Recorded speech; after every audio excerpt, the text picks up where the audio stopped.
God above can say, judge not, lest we be judging all the people fight for we pray to God above. Judge not, yes, judge not, yes, judge not, never judge not.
Very special day.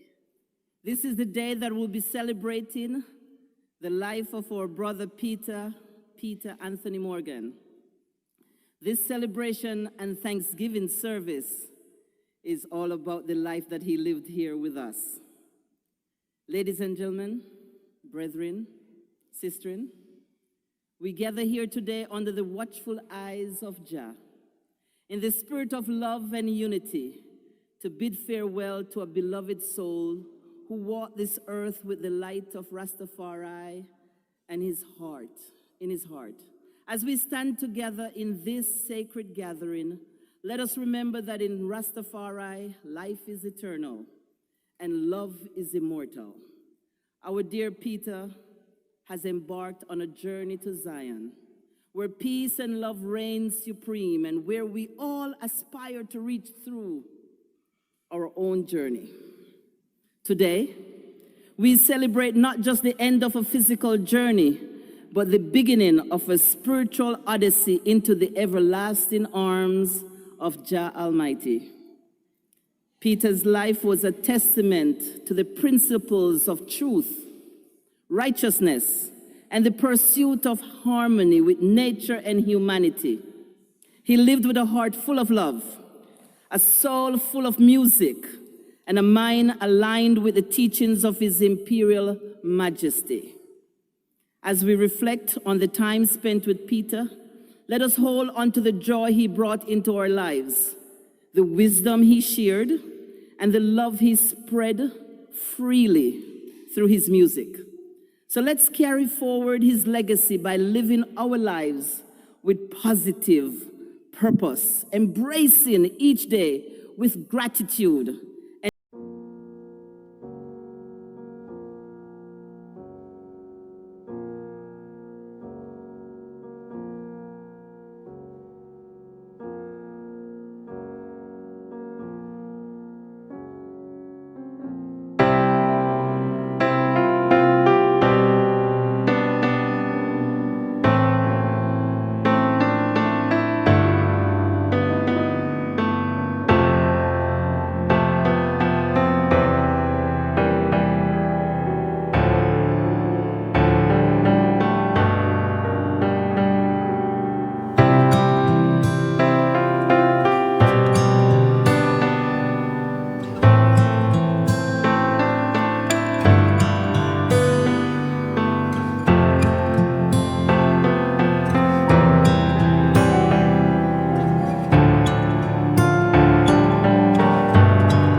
And as my grandfather, Rasden Morgan, would said, the more we are together, the happier we shall be. I have been get trouble.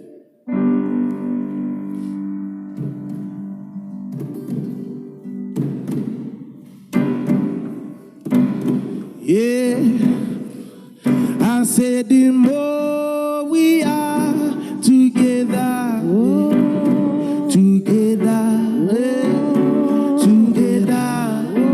I said the more we are together, it is the happier we shall be. My God family, cause my love is your love, and your love is my love. I said the more we are together, yeah, together, yeah, together. I said the more we are together, it is the happier we shall be. Why? Cause my love is your love, and your love is my love. We said the more we are together, together, together. We said the more we are together, it is the happier we shall be.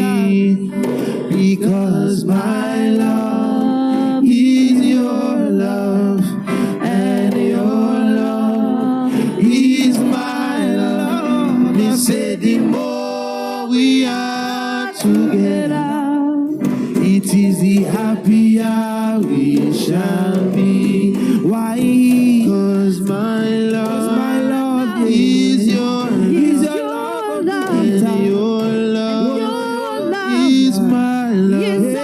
We say the more we are together, it is the happier we shall be. Love in the house, Rastafari.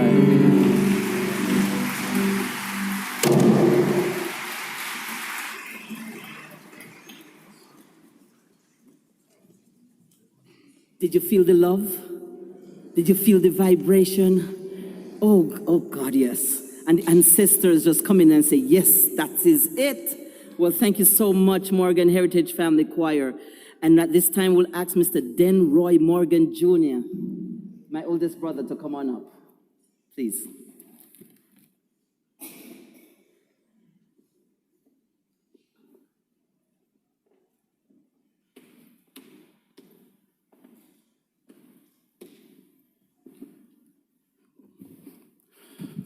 Greetings all. I come up here today with a heavy heart. Peter, my little brother. We started this journey almost 39 years ago. Every weekend, we would pack our instruments into the car. And I would take my brothers and my sisters' life in my hand with Jah first, God before us, and we would take the highway from Springfield, Massachusetts to Brooklyn, New York. And we worked. We worked.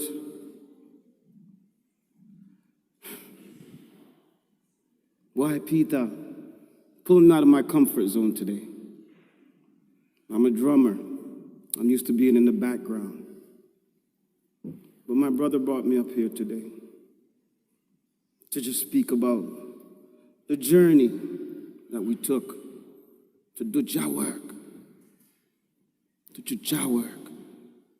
Peter tell the world, all in all you do, you put Jah first. And we will continue to live that exemplifying life, that we put Jah first in everything we do. And I want to do something too. Peter is going off to whence he came, to sit with the ancestors, to sit with the greats. I'd just like everybody for putting their hands together for Peter Morgan.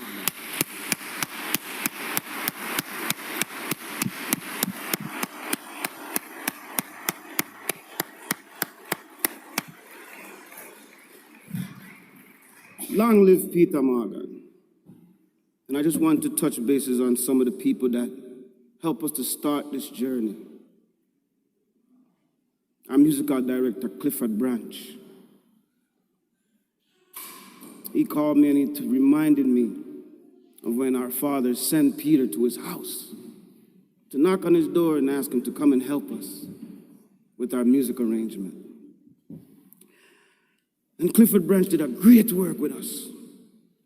That now he can see his student sitting up on high with the greats of his accomplishments and his work that he did. He studied hard.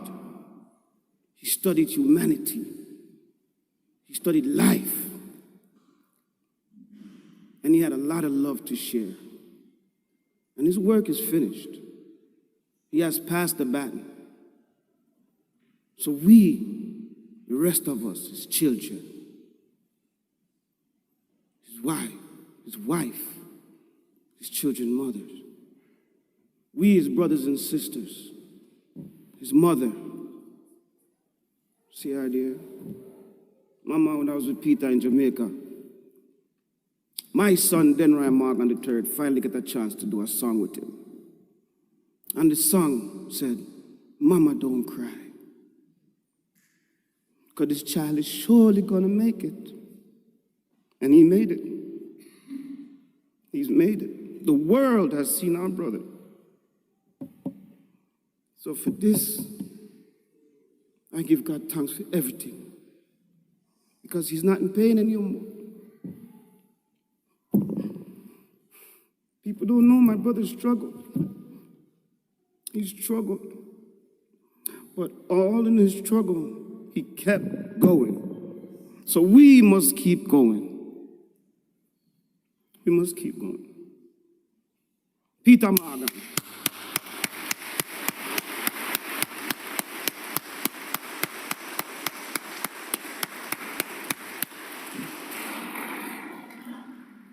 Thank you.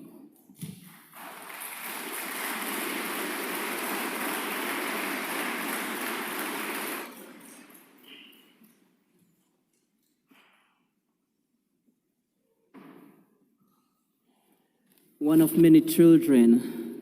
Blessings to you, Mother Ina. You're so wonderful. Thank you, Mama, for being here. At this time, word of encouragement will be brought to us by Dr. Gersham Nelson.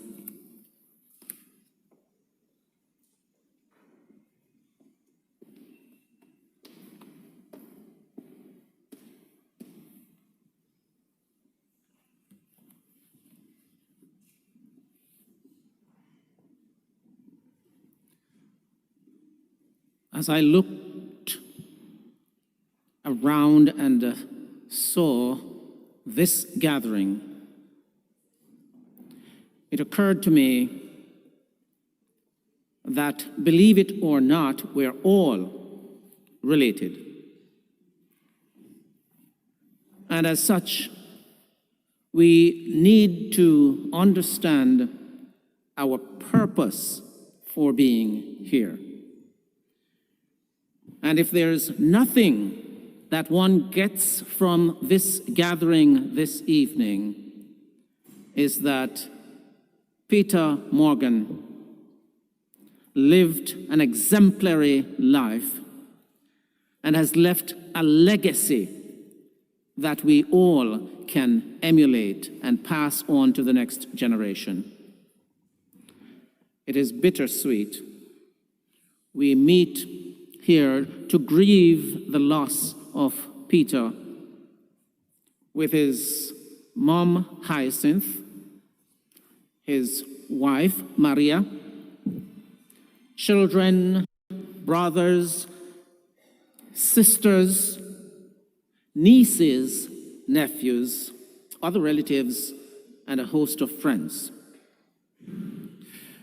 While we grieve, which is a natural process and we shouldn't fight the grief, we have occasion to celebrate because we can celebrate the life of someone who lived purposefully.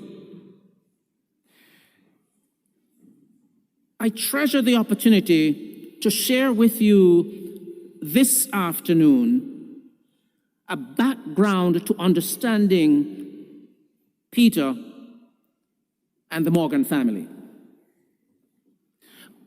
It is only a week ago that there was the first forum held by one of the largest organizations with roots in Jamaica. It is called the Union of Jamaican Alumni Associations. And if you went to school in Jamaica, chances are that your high school is represented in that group. For the first time, there was a conference on reggae. Everyone came to the conclusion that reggae is a gift to the world from Jamaica. That deserves an applause, don't you think?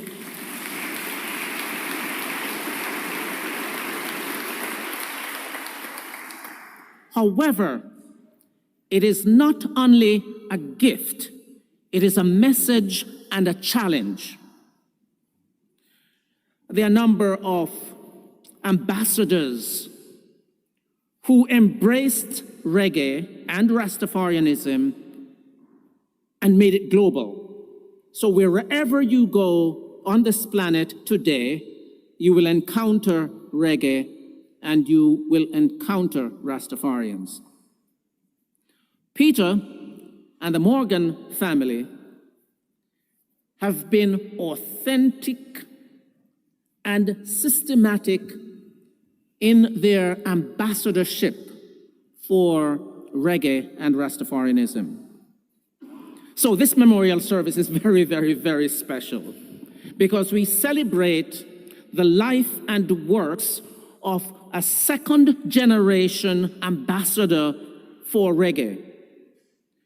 All the folks in the hearing of my voice are familiar with the pioneers in reggae, which actually include Denroy Morgan, Peter's father. And he passed on that legacy to the children, and I am pleased and delighted to be celebrating with you this evening the life of his son, who has become an icon for the reggae message and challenge. But to appreciate reggae and Rastafarianism, we need to know something. We need to know of the enslavement of Africans in the Americas. We need to also know that after emancipation, the descendants of slaves were oppressed continuously and for an extended period of time. And you ask me today, has that oppression ended? And if you were to ask Peter, and if you ask the Morgan family, through their songs, you will discover that there's work yet to be done. So it is not surprising, it's with that background that Marcus Garvey said, south of the Sahara, that escaped the scramble for Africa that Europeans engaged in, separating and oppressing the African continent. That one country was Ethiopia. And in 1930, there was indeed a coronation.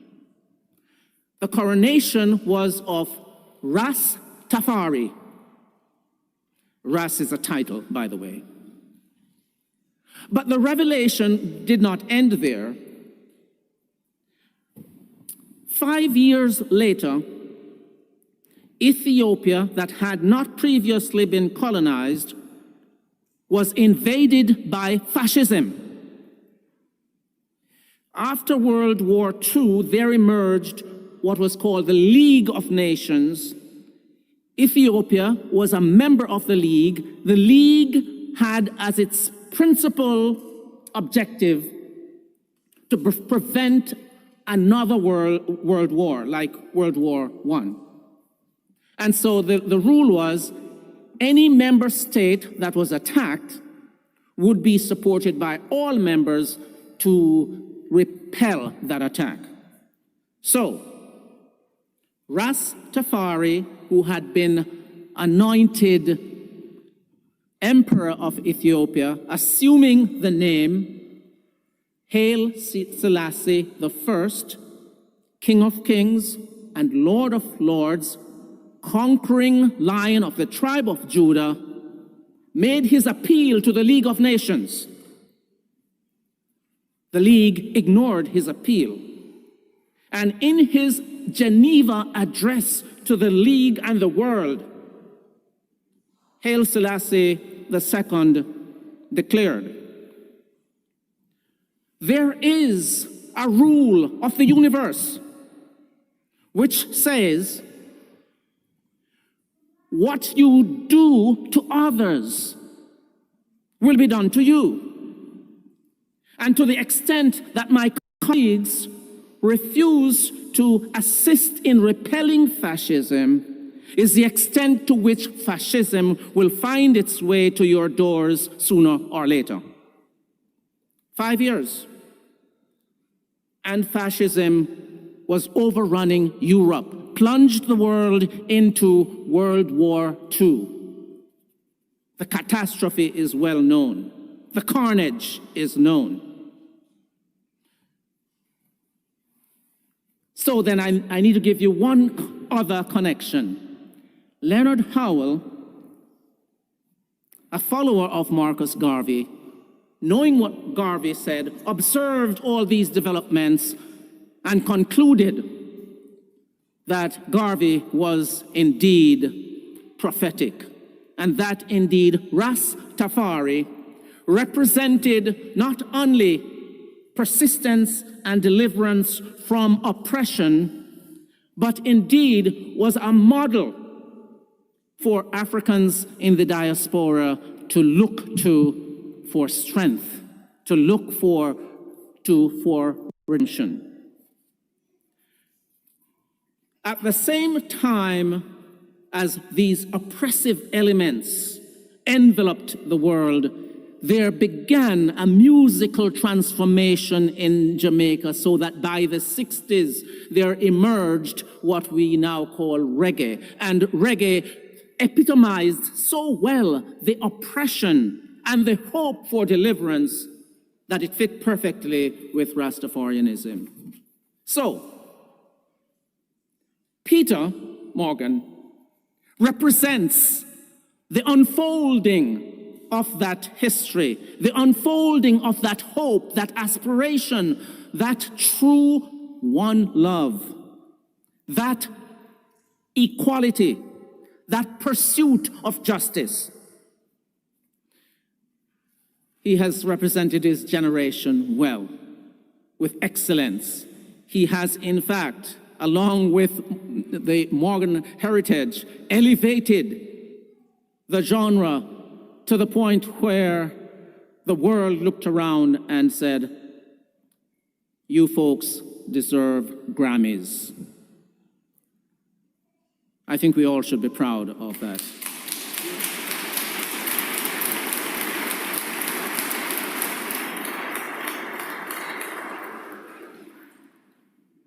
So as we mourn, we even celebrate more, because this messenger, this ambassador of reggae and Rastafarianism has charted a course which tells us clearly that he rolled up his sleeve, he embraced his mission, and having equipped himself by the tutelage of Mama Hyacinth and the tutelage of Father Denroy Morgan, brought to the world a level of consciousness, a level of awareness that calls all of us to go down to the riverside.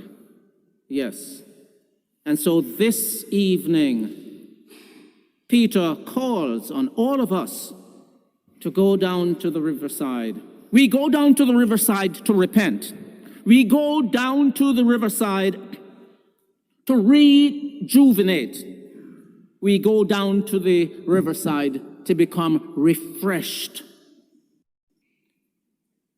But having been refreshed, having been rejuvenated, we're called upon to rise up and proclaim the message of love, truth, justice, and grace, so ably represented by Peter Morgan. Representing truth, representing justice, representing love is not abstract. It means we must engage in activities that are reflective of our love, reflective of justice, and reflective of truth.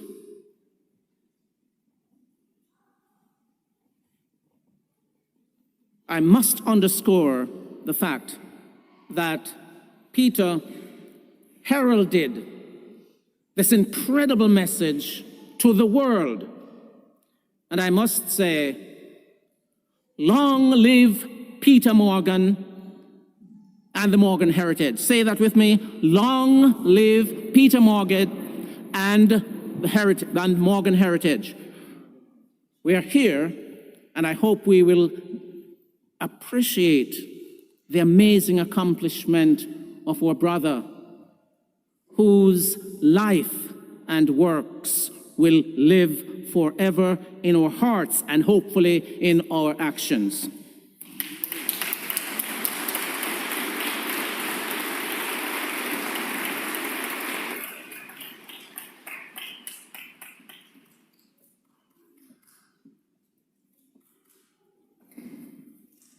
Ladies and gentlemen, you just heard from Dr. Gersham Nelson. He's a retired Dean of the College of Arts, Humanities, and Social Sciences from the University of Central Missouri.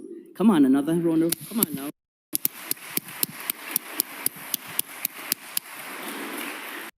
Thank you, sir. Blessings to the Morgan family. At this time, we are very honored to have in our presence the consulate from New York, the Consul General Alcion Wilson. Please.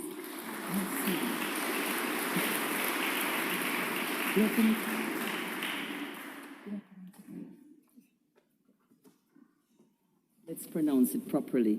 You are the consul? The Consul General from Jamaica to New York. And your name? Alcion Wilson. Wonderful, welcome. Thank you.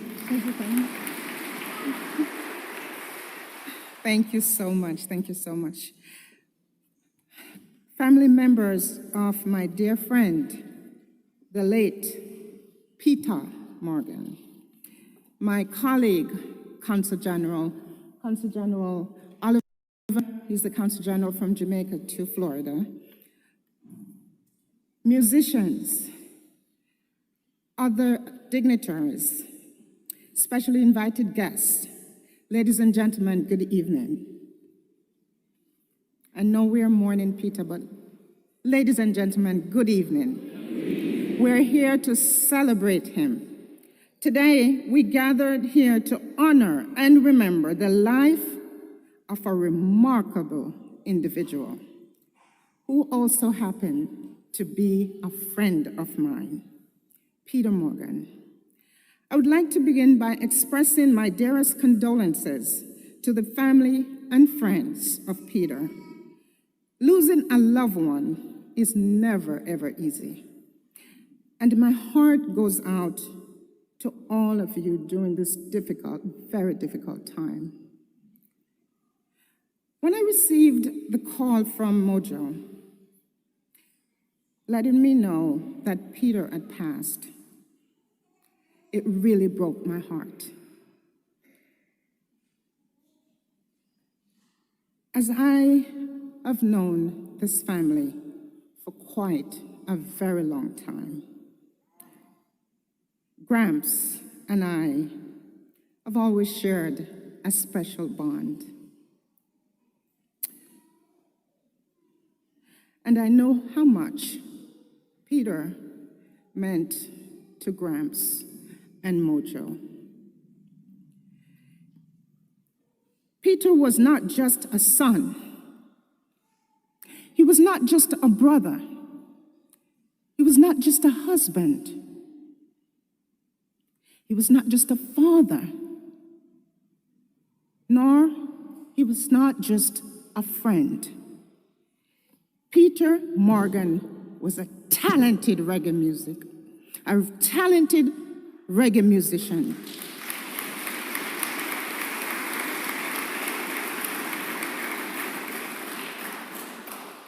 Who made significant contributions to our culture. His music touched the hearts and souls of the people all over the world.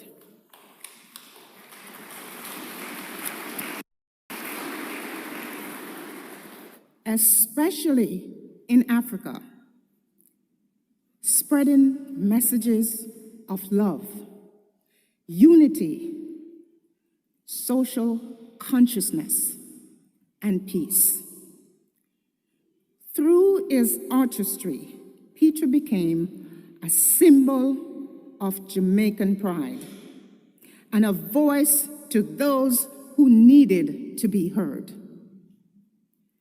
I remember the countless times that Yvette, Peter's sister, and I would travel to Jamaica, all along the vibrant countryside, to hand out sneakers to the students in Jamaica who could not afford to purchase one. Yvette would talk to me about her brothers, about one of my favorite group, Morgan Heritage. And we would sing as we drove through Portland.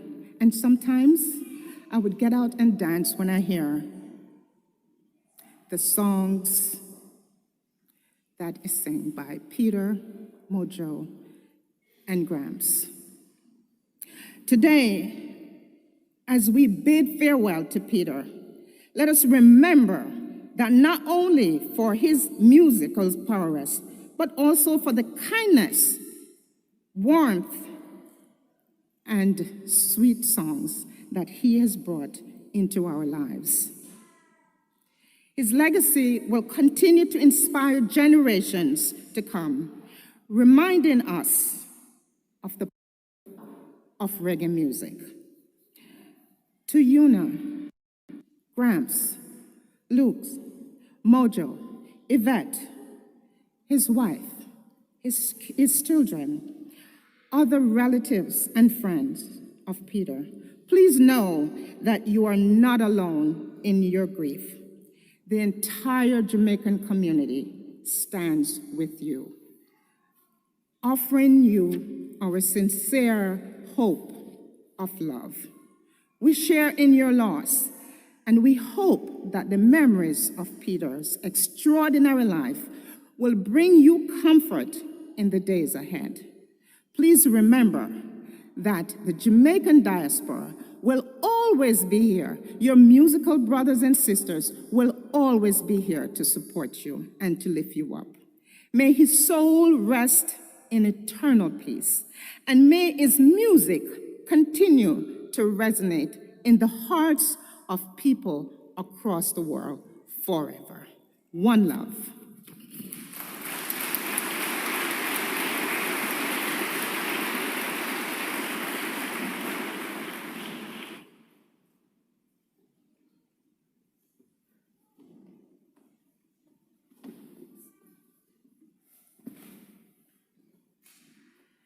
Recently, I heard that Jamaicans all believe that we're number one. You agree? Yes. All right. Everywhere we go, we take over, right? Definitely. And everywhere we go, we have to have a mayor, right? Come on now. Come on now. We rule things around here, right? So, right this moment, we're about to take over Orlando. And in order for us to take over Orlando, we need permission.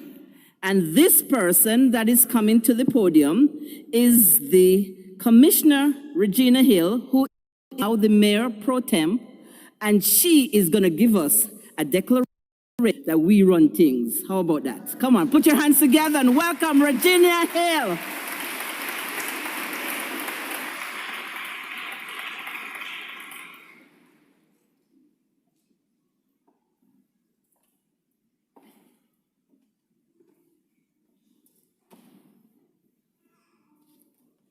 Greetings. Greetings. It's a celebration. You know, I'll take a point of privilege prior to presenting this resolution from my Mayor, Buddy Dyer, and myself, Commissioner Regina Hill.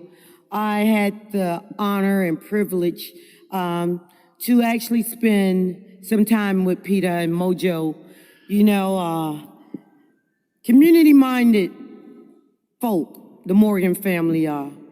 And it was a couple years ago, Mojo and Peter came right across the street to City Hall to talk about the work they were doing and wanted to do in the community, and also have this huge music festival over at Tinkerfield. So I'm honored, and I was quite taken back and heartbroken, as the council had stated, when I got the call from Mrs. Fatima about the passing of Peter. But I celebrated because I knew he loved God. Yeah.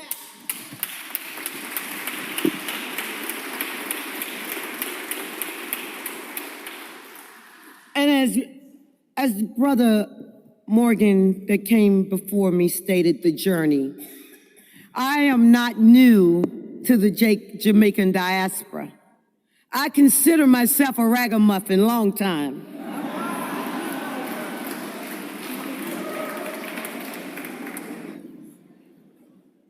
I truly believe the leadership that I bring I would not have if it wasn't in the early 80s and the 90s, where I sat in ciphers with good Rasta brothers and sisters that started to groom me and mold me and taught me knowledge of self and understanding and wisdom and love and unity. At least 5 days a week, you'll find me in a Jamaican local restaurant where they know me by name. And I can put some pots together too. So much so to where I even raised 2 sons that are Jamaicans. So I am a true pod. Yeah, they poured them to me real good.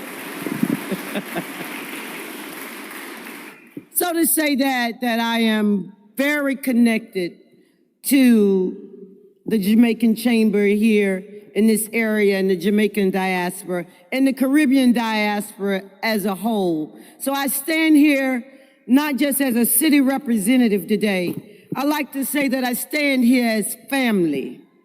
So with that being said, we thought it not robbery to honor a dignitary like Peter and the Morgan family for all that they have done. And when the mayor's office was called, he said, yes, go.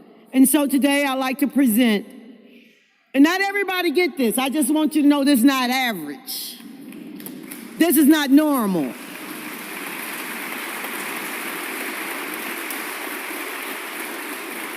Mayor Buddy Dyer just don't put his stamp on any and everybody and everything. So this is truly an honor and a privilege that has been sealed by myself and the mayor.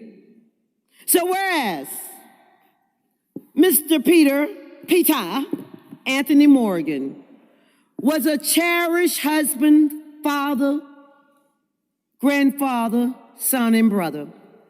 And whereas Peter was celebrated as a lead vocalist of Morgan Heritage, the Grammy Award-winning reggae group, his smooth vocals and unforgettable voice left an indelible mark on fans throughout the world.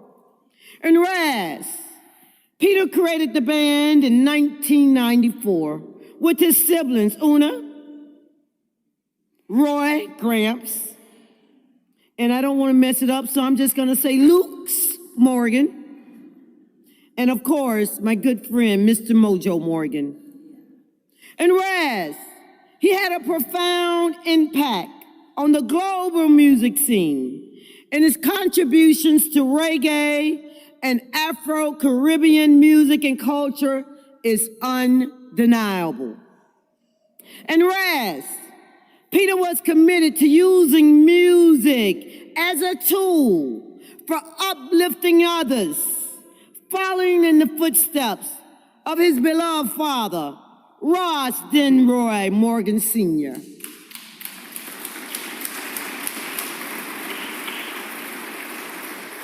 And whereas, along with his brother Mojo, Peter was a proud resident, did I say proud resident, of the city of Orlando community, who was dedicated to nurturing his family here in Orlando, creating a loving and supportive environment while growing roots and creating memories. Whereas the city of Orlando recognizes Peter's incredible impact here, not just in this community, but around the world. Know and love the legacy that he has left behind his family, his children, his grandchildren. See, I would say love is until the grave. It never dies, because when it lives on to the next generation and the generation thereafter. So I celebrate the life, the legacy of this great man through what we're looking at throughout this place. Oh, there's no need to be sad. There's no need to cry, because he yet lived. He let live through all of us. Dry your tears. Stand up and applaud the life, the love, the life, Peter Morgan, a true champion of justice, of peace, of reggae, of unity. So now, therefore, we, Buddy Dare, Mair of Orlando, I, Regina Hill, extend our life, our legacy, our love to the Morgan family, to Peter Anthony Morgan. So we declare Thursday, March 7th, 2024 as a citywide day of mourning, but no, not mourning, I say celebration.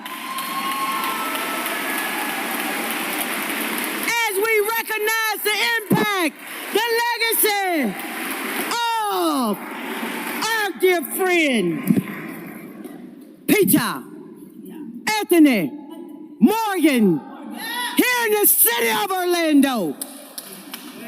One love, Rasta Selassie.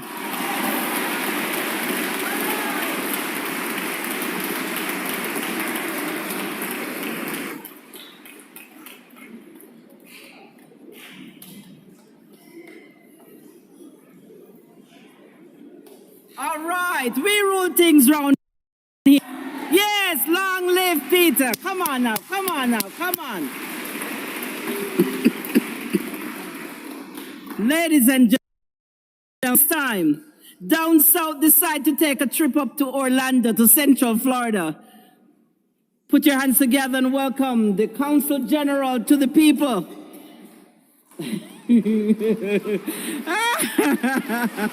Consul General Oliver Mair, welcome to Orlando, sir. Walk good.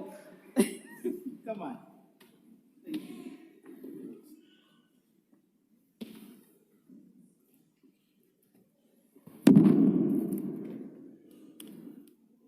Good afternoon, ladies and gentlemen. If you are here and you have been touched by the life of Peter Morgan, would you just raise your hand at this time? Let's give him a big round of applause.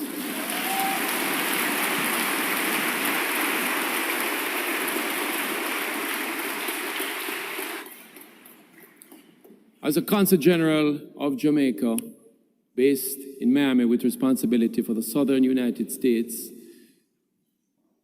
it's indeed an honor to be asked to say a few words.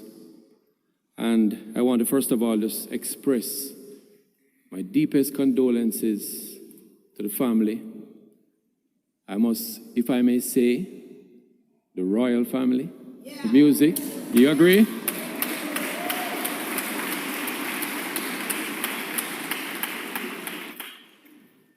And on behalf of every citizen of Jamaica and the government of Jamaica, we say thank you to this gentleman who has made Jamaica proud and the world proud.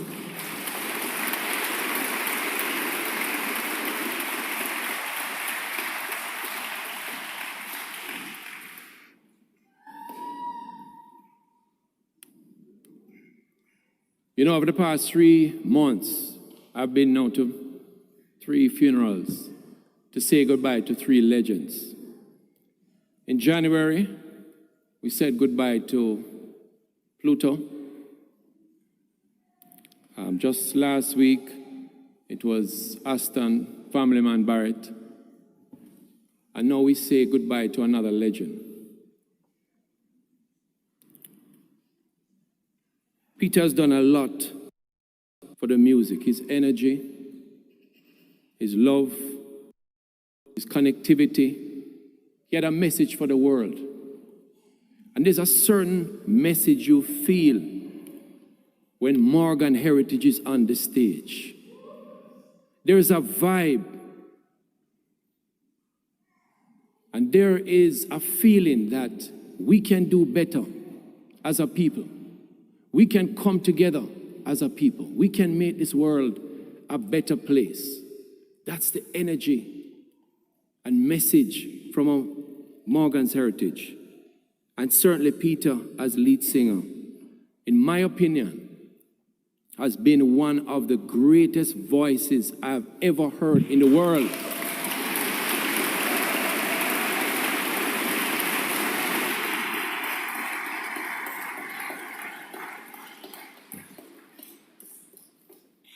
Me now go hide and talk. I want boss as an artist. And everywhere I go, I try a thing. And we get a little clap here and there. I'm going to continue to try. And recently, I got word that Morgan Heritage was going to close the festival, Jerk Festival, on November 13th. And so I make sure, put on my bashment clothes, go down early. I'm a big friend with Gramps, so I link up Gramps early. We're backstage. Them do a nice little video with me. But I was hoping they would have called me on stage. So I go around the front, and I say, Peter. But listen, they mash up the place and did an excellent job. And even though they never called me up, I will make sure I continue to sing the music of Morgan Heritage wherever I go.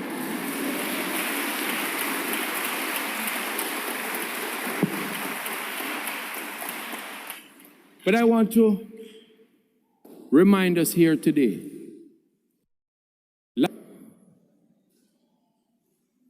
we don't know the time of day when the Almighty will call us home. I want us to love upon each other. Treat each other with respect. If you have a problem with your brother or your sister, forgive them. Hug them up. Life is short. And it seems that, boy, the good ones are being taken home early. I was with Peter around the back, and I'm happy we spoke. We spoke for about 10 minutes, along with Gramps. And Peter shared some stuff with me, and I could feel his energy. Energy of a great man who had contributed so much to the world. And like all great men, his music will continue to liberate and hearts of people, not just in Jamaica, but around the world. And that's the power And I want to salute parents who gave birth to this lovely family, the Morgan family. I want to pay tribute to them because they have given us a great legacy. And Peter, you have blessed us with so many big hits. I'll tell you some of mine quickly. Tell me how come.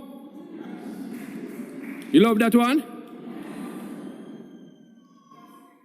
I'm going to tell you one of my favorite now. You don't have to dread to be. All right. Reggae, bring back the. What we need is. And Down by the River. Those are 5 of my favorites. And I'm sure you guys have more.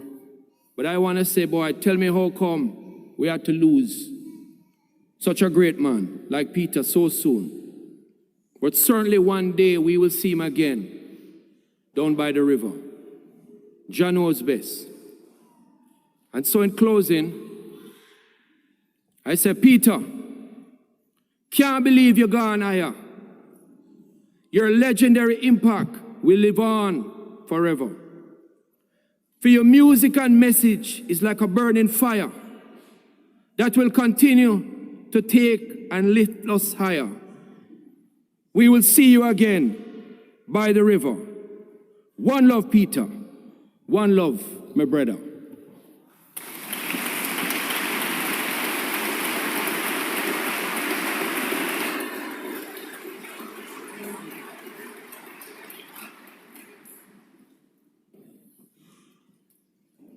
Recently, my grandmother passed away, and when she was in and out of consciousness, I said, Mama, can you hear Gabriel's trumpet sounding? And she looked at me and said, if you can hear it, then it's for you. Come in. Right now, Mr. Sheldon Palmer will be giving us a tribute, a saxophonist tribute. And in Jamaica, they say, he who dies first, sleep longest. My brother, you beat me to it. So ladies and gentlemen, with great honor, Mr. Sheldon Palmer.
That's what I'm talking about. It is well with my soul.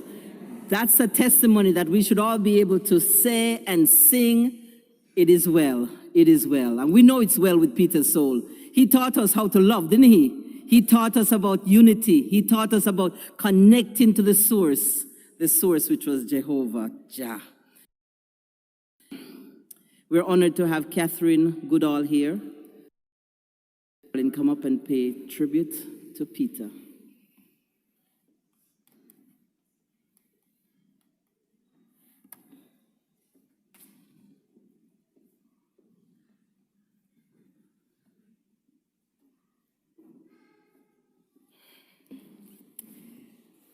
Forgive me if some of this sounds like gibberish. They say that death leaves a heartache that no one can heal, but love leaves a memory that no one can steal. There's so many sides to Peter. First one I met was Peter, the gentleman. Then I encountered the Brooklyn gangster, only by mouth though. And then Peter the Yardie, and Japit, the messenger. God, message, and that's who he was. My brother, my friend. I didn't even know where to begin. Funny thing is, when Tommy asked me, she said, "You're one of the few people that knows all the different sides of Peter." And I started by thinking of Peter in a professional setting. And it was actually hard, which is how I met him first, because it never ever felt like work. I will never forget the night that I met Peter. We were in the Bahamas, and for some reason, the Bahamas clearly is a very special place to us. We were in the Bahamas because Ali Cole was having his reggae festival, and there was a party on a private island, and there was this man sitting down by himself away from everybody else. And something, and I guess today I can acknowledge it was God that brought us together, made me walk over to him and ask him, "Are you okay?" And in true Peter fashion, bright smile, right? And he said, yes, he's good, but he never wanted the crowd. It wasn't his thing. Likewise, same. And so we were talking, and he was telling me that he was there for the show, and I was like, oh, me too. And he told me he was a part of Morgan Heritage. Now, please bear with me, I was maybe 19 years old at the time. And I said, oh, is you them called Gramps? I mean, seriously, he has a great patch. Wouldn't it be natural that that's who we call Grandpa, right? And he laughed and he said, no, I'm a brother that. And I cannot remember what happened after that. After that, I became a fully adopted member of the family. I don't even know when there was a transition to not being a part of the family. Peter the Rock, a very fitting name, because he was the glue that kept it all together, right? So there's a lot of words I couldn't find, and so I chose to use his.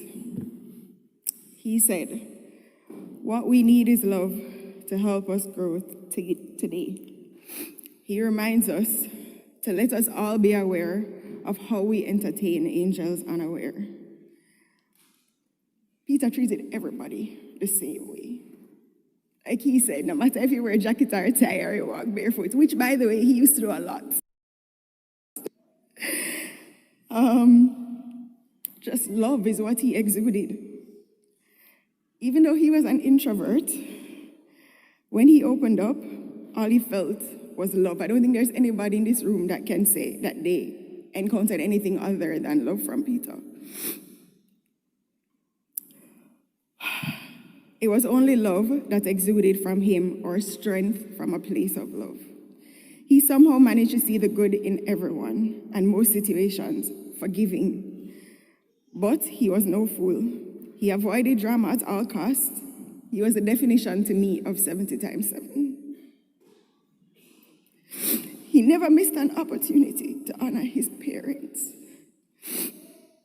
To me, he was a perfect mix of his father's jovial personality and Emo's firm but even-tempered spirit.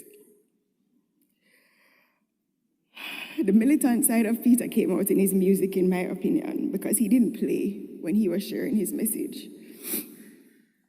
He was a professional, on time for his show, never compromising his sound, focused. It's funny because most of my favorite songs are not even the Morgan Heritage songs that everybody knows. I think that when Oliver talked about Peter being one of the greatest vocalists, I don't think that so many of us have even heard his range. Peter used to say that he was very mindful of the songs that he released because he didn't want to confuse people because he was a singer of Morgan heritage, right? But he was a professional. He was where he needed to be, and he fulfilled anything that he committed to. Quiet, but when he went on stage, he came alive. As a lyricist, I think there's so many people that have benefited from the lyrical genius of Peter Morgan. Again, his range. And when we talk about militants, when it came to his family, another side came out of Peter. He was extremely protective and private. Grandpa, Mommy, Luigi, Mojo. As much as he used to fuss and cuss, that's how you know Peter love you and him cuss you. Who running late? Who's supposed to do this? Who have the itinerary? He was a glue. I promise. Mojo, where are you? I promise that I'm going to help Mojo with the farm because I don't want Peter to come for me. And I'm going to continue to love your family as my own. Getting used to seeing Peter with his other siblings outside of Morgan Heritage, outside of LMS. For me, the only word I could find was freeing. Seeing him with Yvette, even Miriam, it was like he came alive. His ability to just celebrate life.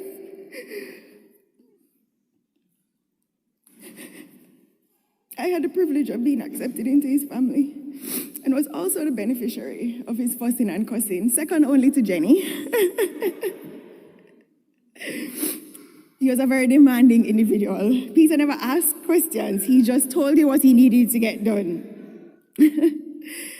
Since COVID, and especially in the past 2 years, I've had the privilege of seeing you be intentional about spending more time with your family, your children, so many more of your siblings. And I can say that in the last 2 years, I probably even got to see Peter more in family time than I have in the last 20-something years outside of work. I'm happy that he got to meet Lenny, and he embraced him and showed him so much love. As a father, when I met Peter, at that time it was 5, and all he could talk about was all of you. I have seen so many videos. He has shared so many updates. The level of pride that your father has had for all of you is inexplicable. He loved you so much more than he could express. I've been blessed to be the godmother for our baby princess, Gigi. And being able to see Peter evolve as a parent,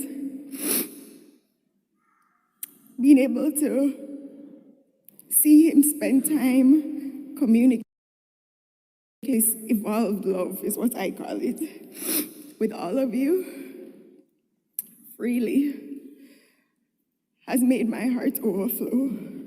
It's fascinating to see so much of him in all of you.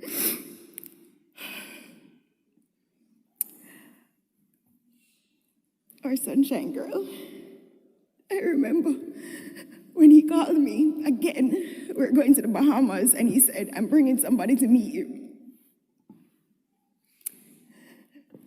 The moment I met you, I knew you were going to be our wife and my sister.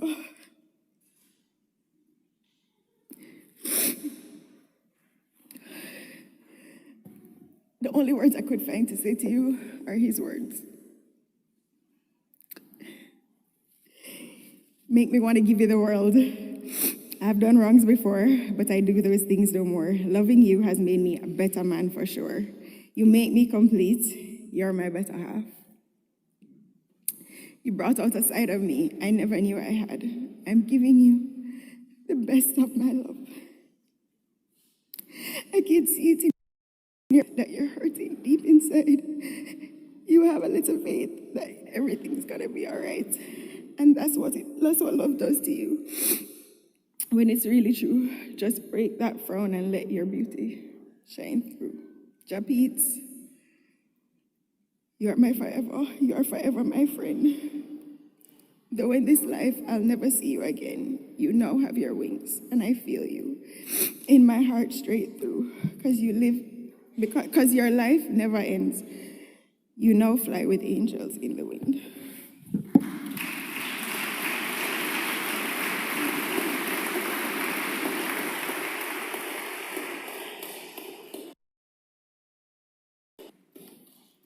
There is love and there is love. And there are memories that we hold real deep in our hearts. Thank you, my sister. Christy Barber, could you please come and pay tribute to Mr. Peter Morgan.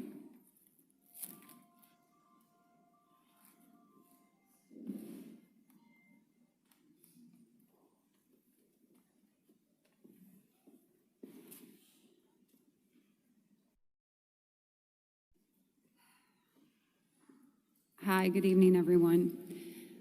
I'm Christy Barber, and I'm the 6th member of Morgan Heritage. Thought you knew, right? I have been a part of my beautiful music family of Morgan Heritage for over a quarter of a century. We've worked together on so many different things, and I'll never forget the day when I was exposed to their music. In the 90s, the record label that I worked at, there was an A&R there that's a dear friend of ours, Joel Chin, who I shared an office with, and he was working on some records from them, and I was like, whoa, who is this singer? Like, he's amazing. It blew me away. And I was like, I told Joel, I want to be a part of this project. And what was great about working with him is whenever there was something going on that I was super passionate about, he let me hit the ground running, and that's exactly what we did. And it's 28 years later, I've worked with Una, Luke's, Mojo, Gramps, and Peter, who anybody knows me knows is one of my favorite singers of all time. And amazing things, and we've traveled all over the world together. I mean, in the 90s, when it was so hard to promote a lot of the music, the opportunities that we had working the Don't Have a Dread record, we went from Springfield, Massachusetts to St. Thomas, Jamaica with CBS Sunday Morning because the producers couldn't believe how many kids Pops had. And they just wanted to make sure that they had it on CBS to let the world know. On a Father's Day special, it was amazing. And we played parties for Johnny Cash, TBS, the Special Olympics with Bon Jovi and Stevie Wonder, you name it, the royal family of reggae has done it. And it was always a goal of mine and a big goal of theirs.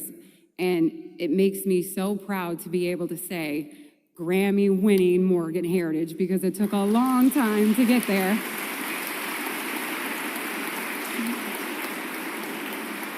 I remember the night it happened, I was in London and I stayed up all night and I was in the hotel room and I'm pretty sure the people next door thought I was getting murdered because I screamed so loud. They called me the minute they won backstage in the media room, crying and screaming on the phone. I was like, we did it, girl, we did it. It was so exciting, one of the best moments ever.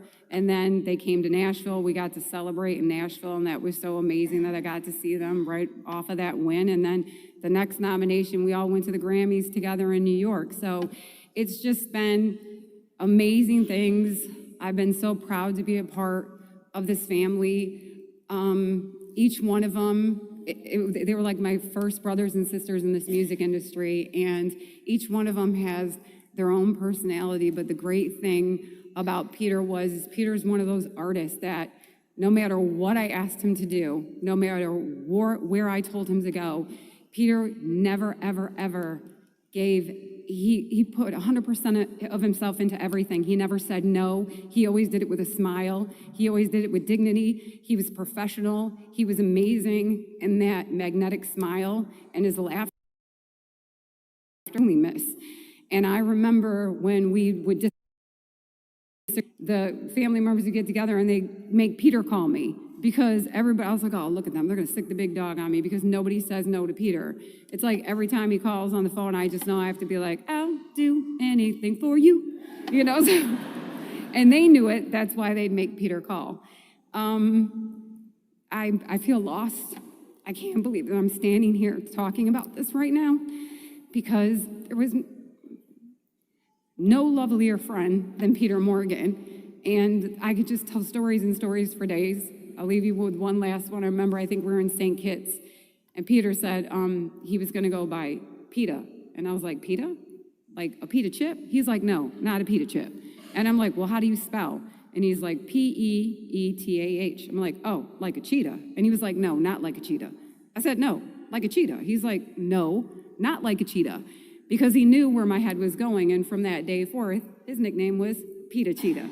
So every time I see him, it's like, hey, Pita Cheetah, I miss you. I loved both of you. You were beautiful. Your family's beautiful.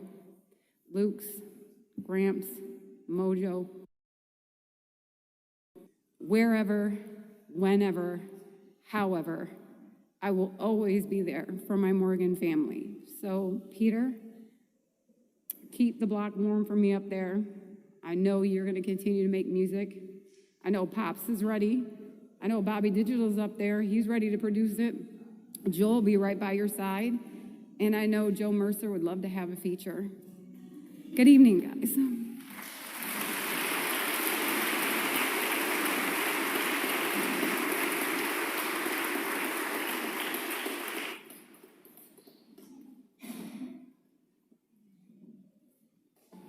All right. I remember when I was coming to the United States in the 70s and we had Air Jamaica, they would leave the gate late.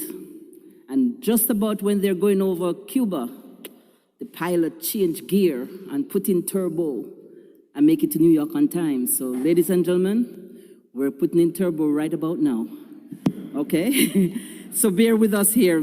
So I'm asking the speakers who are coming up now to put on turbo, okay? Meaning we have to get out of here at a certain time. Mr. Shane Brown, where are you, Shane? Come on, baby boy. Oh, hello, respect to you, sir. Come on now. Turbo. Good evening, everybody. Family, friends, and loved one. It's an honor and a privilege for me to stand before you today and pay tribute to Peter Anthony Morgan. He's a very special person to me and a lot of people here today, and a very irreplaceable person. I met Peter and Morgan's family some 20 odd years ago in Canada at a concert. The concert featured a number of acts, and Gramps, Luke's, Mojo, and Yuna called me in a dressing room and said, yo, when you gonna mix a show for me? You remember Gramps? I'm gonna say, tonight, you know. So tell the engineer that he have the night off. That night, it was like the first time I really heard Peter sing. His voice, his presence on the stage moved and lifted my spirit so much that after the show, I said to the Morgans, from this day on, I want to be an engineer, no matter who else I was working for. Gramps? Yeah, man. From there, Peter and I developed this friendship that quickly evolved to family. And Peter and I would always have conversations after each show, because we have a game during the show where Peter would be singing because I know what I do to his voice. And I would do the same thing to his voice, even though every night Peter changed up something for me. But I was always aware of what Peter was going to do. So much so that other members of the group would say to me, yo, I want to know each other, so. You know? Now, Peter for me, wow. I would never mix a song, no matter if it's Morgan Heritage's song or whoever, without sharing it with Peter. Because Peter was one of my biggest fans, you know. But yet still, he was my biggest critic. So I always have to mix a song and say, Peter, listen this. I'm going to say, yo, well, I don't know, man. I think you can do a little better, you know? I mean, I said, well, wicked. Peter said, nah, man, go again. So Peter is responsible for the engineer that I am today. Believe me. Peter had a pair of the best ears that I know. What a man.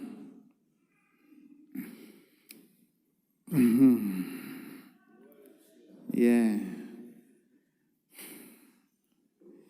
Today is our chance to say thank you, Peter. Thank you for the way you brightened our lives. We will all feel cheated, you know, that you're taken away from us so young and so quickly. But yet, we must learn to be grateful that you came into our lives, and that was such a blessing. Peter,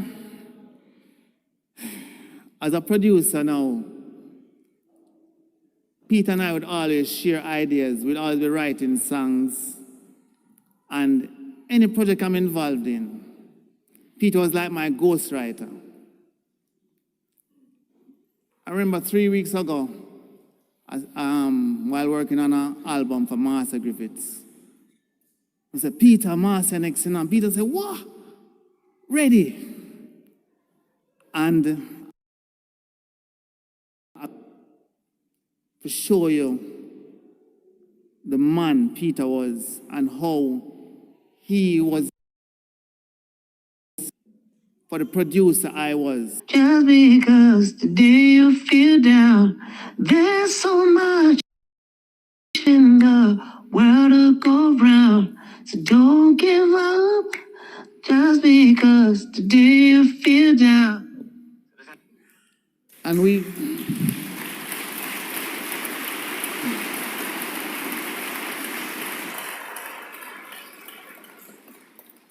must be reminded that,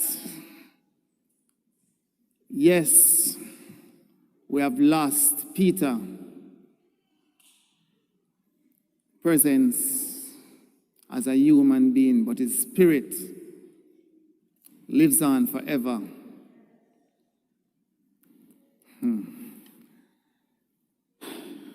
So this room may be filled with tears, but let us not forget the smiles, the laughter, and the precious memories that Peter has brought into our lives.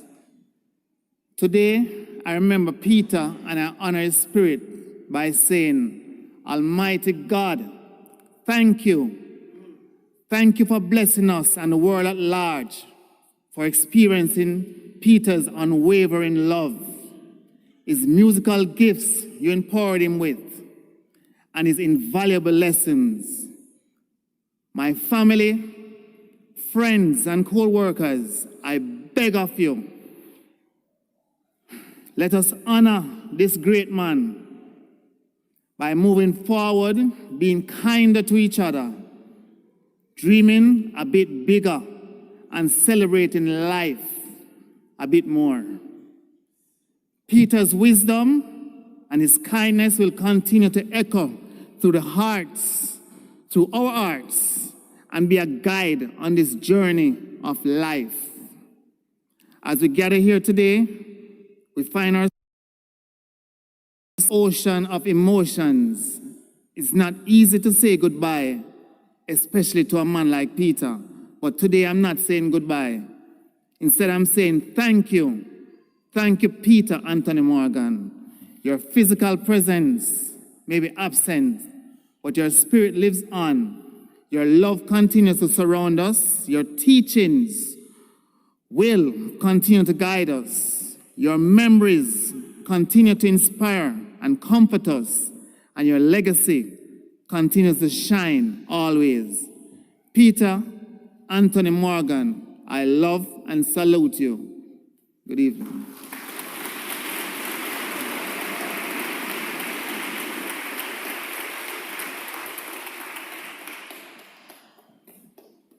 All right, that's what I'm talking about, that love. At this time, 2 for 1 is going on. Sharon Burke and Judith Budley, 2 for 1 today. It's awesome. Come on up and pay tribute to Mr. Peter Morgan.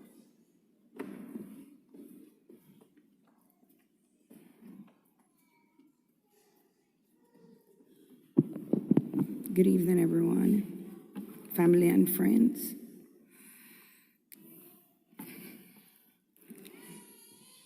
In 1994, I was introduced to Morgan heritage by the renowned patriarch of the family, Gersham Morgan. He made me know His Majesty Almighty had chosen me to have Morgan heritage as my new family, and I was to guide them and protect them and also expose them to Jamaica. Well, that is how my journey started with Morgan heritage, and I fell instantly in love with Gramps, Peter. I've always remembered Peter staring at me with those big eyes when we met. I went home that evening, I put on my red, green, and gold tam and said, I'm now a Rasta. I would always remember when I would have a party, I just needed to invite Morgan heritage alone because the room would be filled. I didn't need to.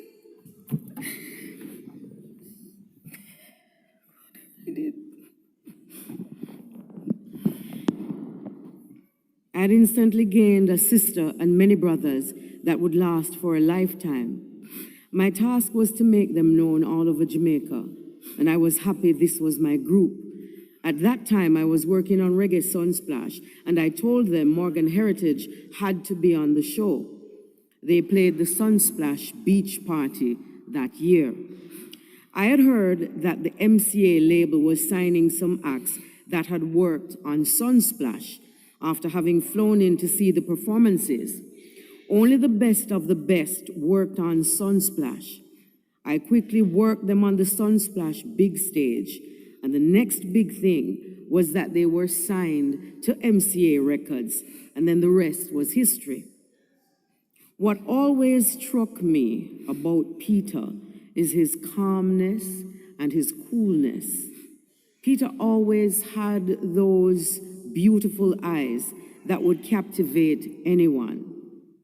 I am sure I am saying what everybody else, we have lost a gem. His voice was world class, and as a lead singer, he is comparable with the best in not only reggae, but in any genre. Peter has left a big void in our industry, which will be hard to fill. Peter, you are gone, but never will be forgotten, and I miss you. Thank you, everybody.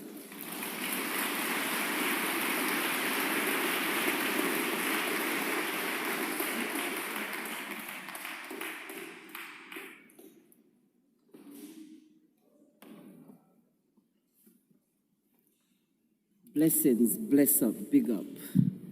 Right at this time, thank you so much. We thank you so much. Mr. Garfield Chin, born, come on up, my brother.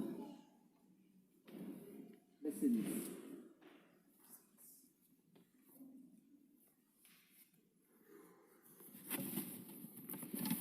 So I kind of spent the last half an hour talking to myself as I was listening to everybody else speak. And I was saying to myself,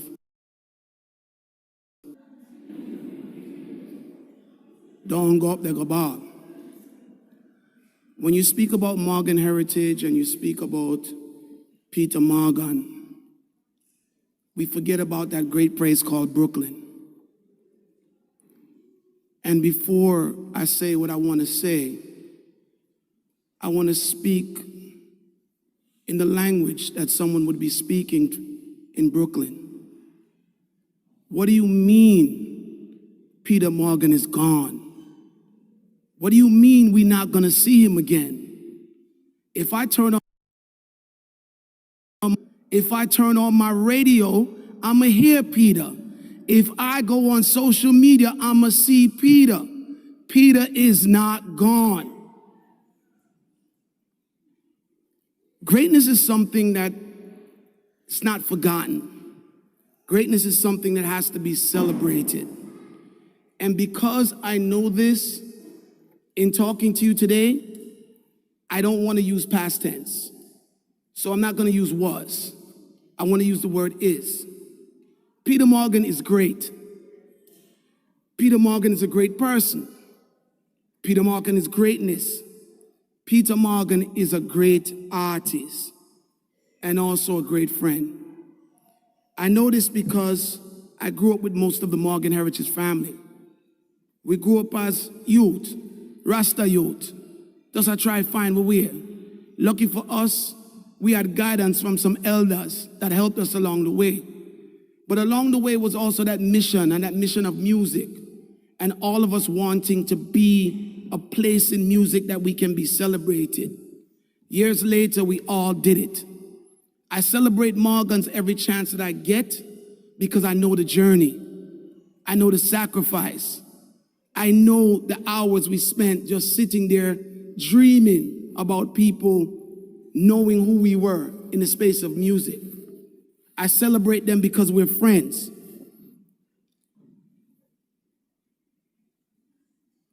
The only word that comes to my mind when I talk about Morgan heritage and Peter Morgan is proud.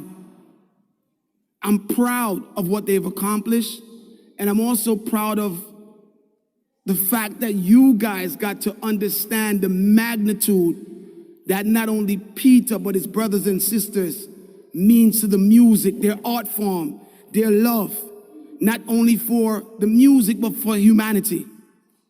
Peter was a good dude. And when I say good dude, I mean, I don't think there's anybody in our musical fraternity that can say something bad about Peter. He was just that dude.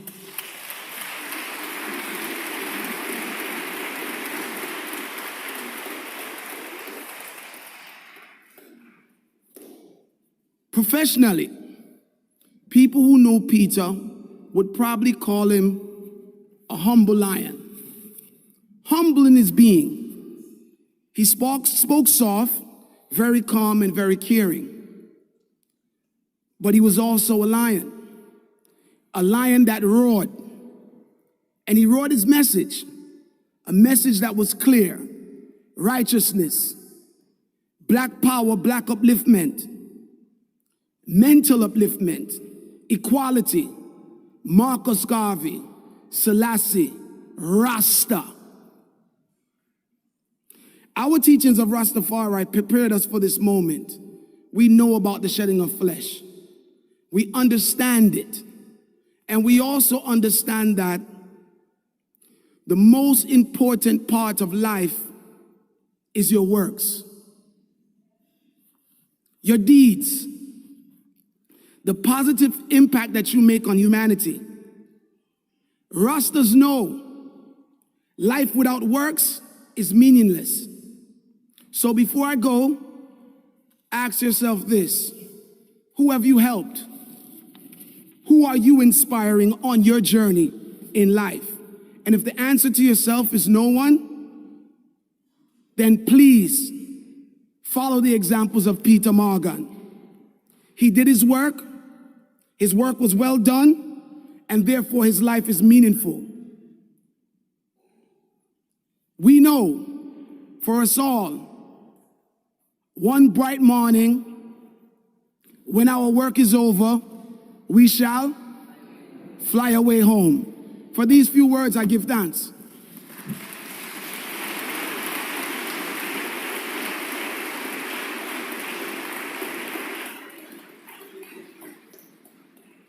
Thank you, my brother. Powerful words. If I could sing, I would sing that song, I'll Fly Away, and Peter would say, please be quiet.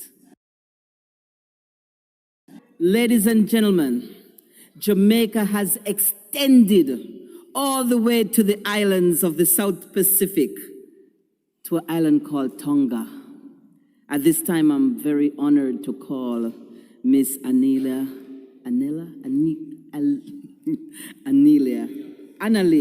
Brown. Come on up, my friend.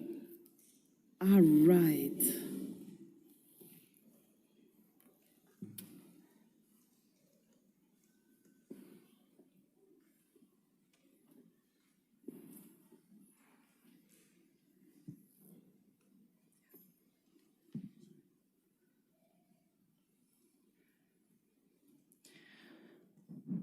To Morgan Heritage, your legacy has reached every corner of this earth.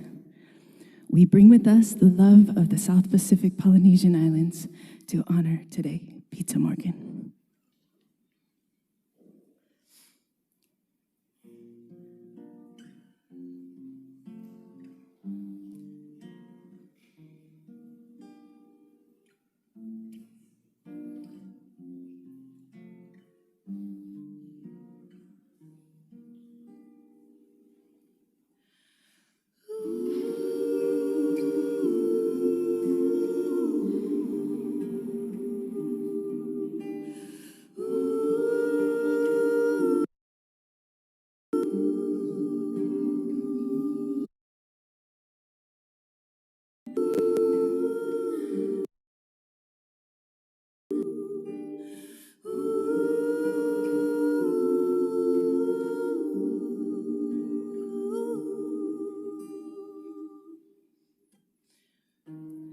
Don't be afraid of your ever-burning fire.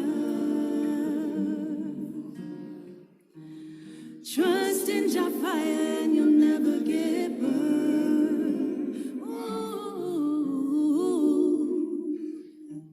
The fire that rains over heat, air, and water. No water can put out your fire. Your fire gonna live, Rasta.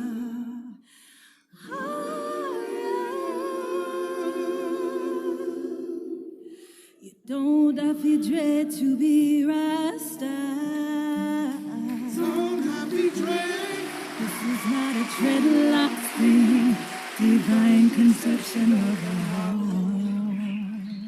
Oh, you don't have to dread to be Rasta. Don't have to dread. This is not a dreadlocks thing. Divine conception of the heart.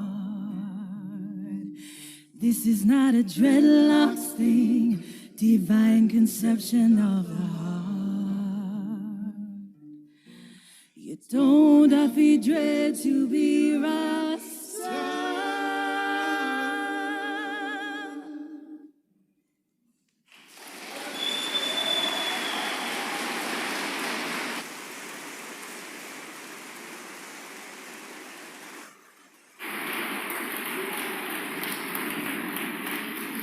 Analia Brown from Tonga, from the island in the South Pacific. Blessings, big up, come on now.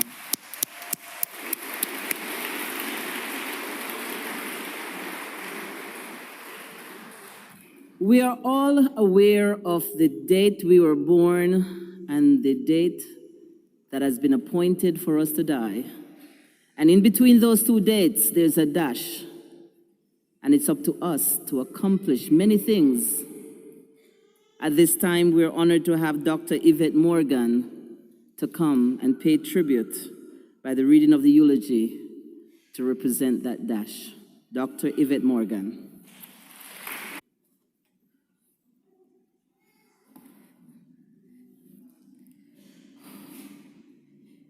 He's still testing me. That's my big bro. 1 year separates us. That's it, just a year. Love is patient, love is kind. It does not envy. It does not boast. It is not proud. It does not dishonor others. It is not self-seeking. It is not easily angered. It keeps no records of wrongs. Love does not delight in evil, but rejoices with the truth. It always protects. It always trusts. It always hopes, always perseveres. Love never fails. There's been a permeating message today about who Peter was. And love seemed to ring out throughout everyone's who he was. But like it was mentioned by my sister Kathy, Peter had multiple personalities. There was Peter, there was Peter, there was Japeets, there was the Black Viking, and for me, there was Pets, and I was his Vete. Those were the names we gave each other. Where I come from far. I remember that one vivid experience that I had when we all graduated, Gramps, Sandra, Japeets, when we graduated from Springfield Central High School and came to New York. And I used to sit and braid that thick hair. Before him, drew the locks, he had his natural hair. And I took such honor in being the sister who would sit and part and braid. And with every braid,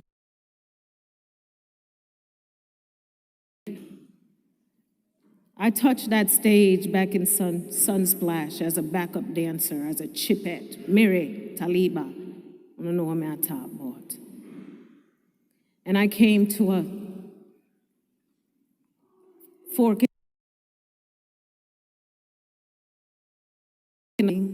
or whether I was going to pursue my education. And one of the things he always told me was, sis, if me never tell you before, no fly can't pitch pan you and me no kill it. And so much him did love me and always reminded me to live the life I love and love the life I live. And don't ever forget to be that beacon of light. Never waver. And stop worrying what people are saying about you. No worry about that, because people are going to always talk. Because enough BMW out there.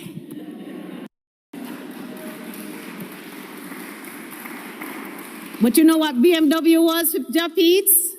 Bad mind and wicked. That's what him say. And me no want Sandman come pull me off of the stage. So I have to share this experience. When our father was ready to go through his transition, it was me and Japeets in a Lazar room. Me,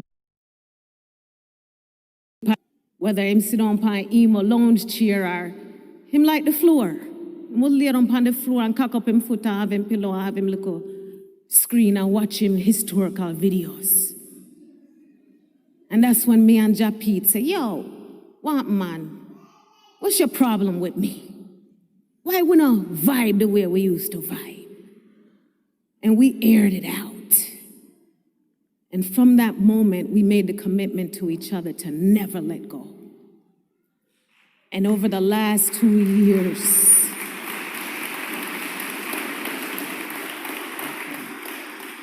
I'm gonna be the first to say I became the biggest groupie. Right? Period, as the children would say. And wherever that Peter say, yo, Salah, y'all come. Yes, Japeets, may I come? Me dede. Your flight, yes, Japeets.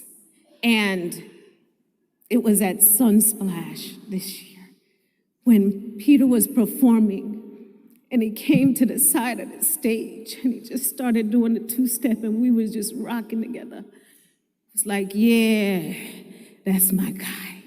And he said, that's my girl.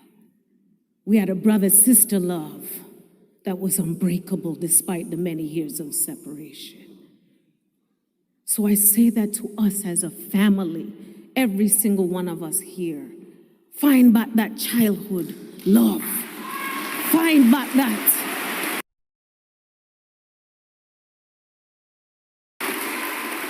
Because you know what? That's where the innocence, what Daddy always used to talk about, that's where the innocence was. And we can achieve that as adults. If we want it bad enough. It has to be a two-way street.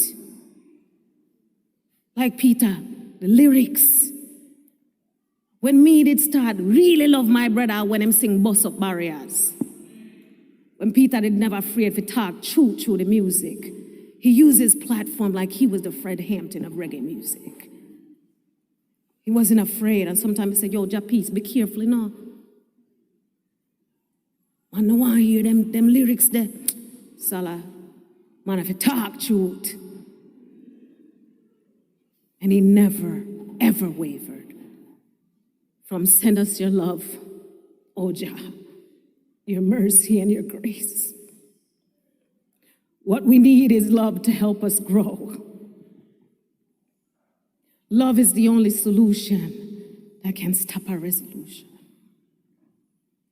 He was never afraid to even show that vulnerable side, like she's still loving me. And it's love. And I always say, I one love I deal with. I have faith in you. You have faith in me. Our love and care, our unity makes us all one family. Let's not mourn, but celebrate the great Peter. And for all these years, me realize, say, yo, me I call the man God Peter. When me say, Japits. So when I say, long live, you say, Japits. Are you with me? Long live. Long live. Long live. I and I. Rastafari.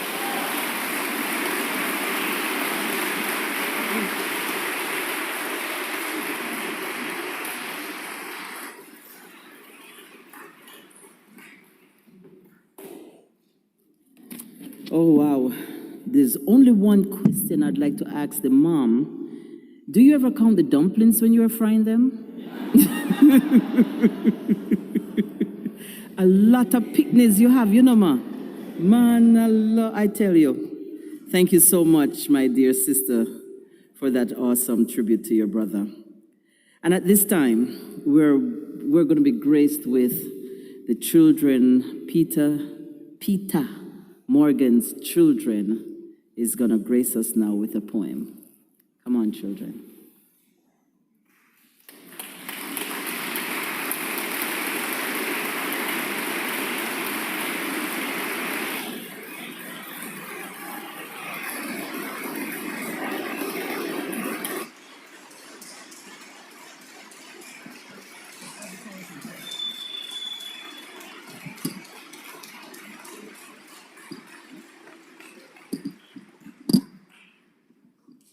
Thank you all for being here today.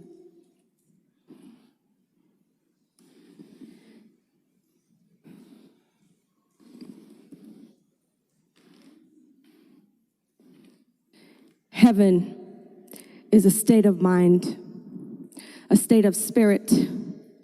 And once we are connected to the spirit, whom or what shall we fear?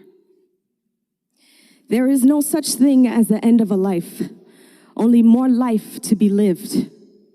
These are the teachings our Father instilled in us. As children, it was too heavy of a proverb for us to hold near. But come to find out, that same proverb was later a seed to be watered by our tears, weeding out our fears, and sprouting from the dirt our own tree of life, a new meaning of life.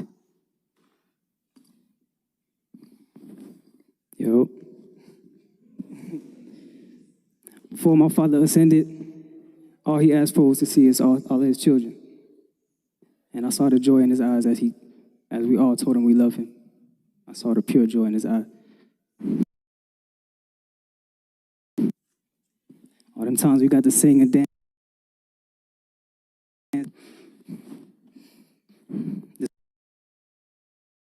It's true to your soul. All the flash and the cans, all the jewels and name brands, my father didn't care for none of that. That's a spiritual man. What mattered to him was a connection, a spiritual connection. Enjoying the moment, enjoying the life created by the Most High Jah.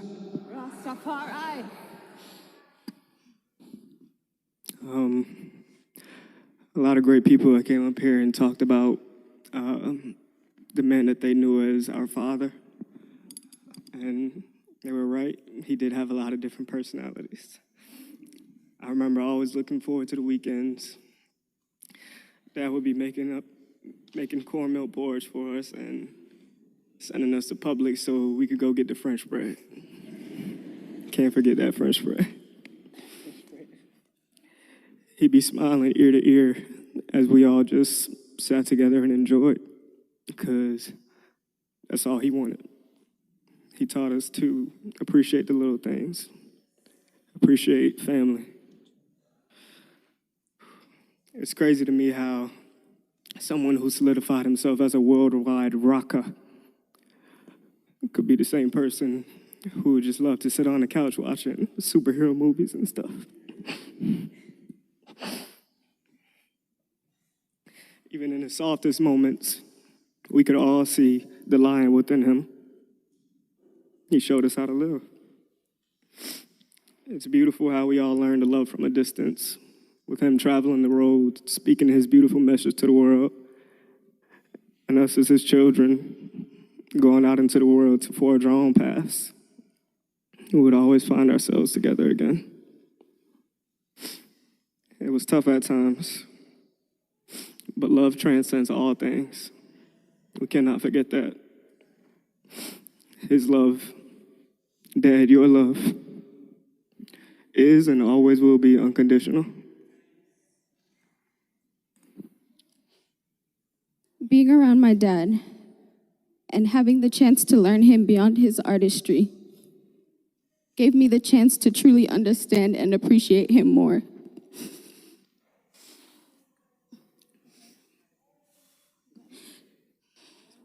I came to realize that my dad was not only an incredibly talented human,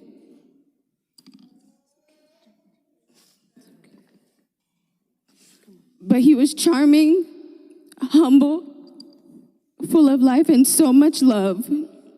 He had a hilarious sense of humor, and I see now where my siblings and I get that from. He was supportive and very proud of me, and he made sure that I knew that. I'll miss you, Dad. Your jokes, your infectious laugh and bright smile, your velvet voice and super dramatic personality. I'm so honored to be your daughter. I will continue making you proud. I will keep my siblings close, and I will be okay. You did good, and your spirit will live on forever.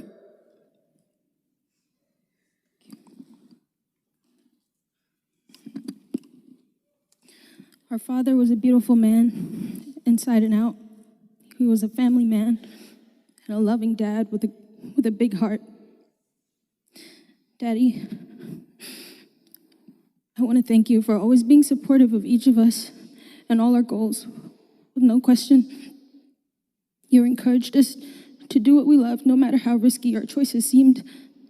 And I will forever cherish the bond we shared. I'll forever be grateful for the years we spent together. And I'll always remember the memories you've made with all of us.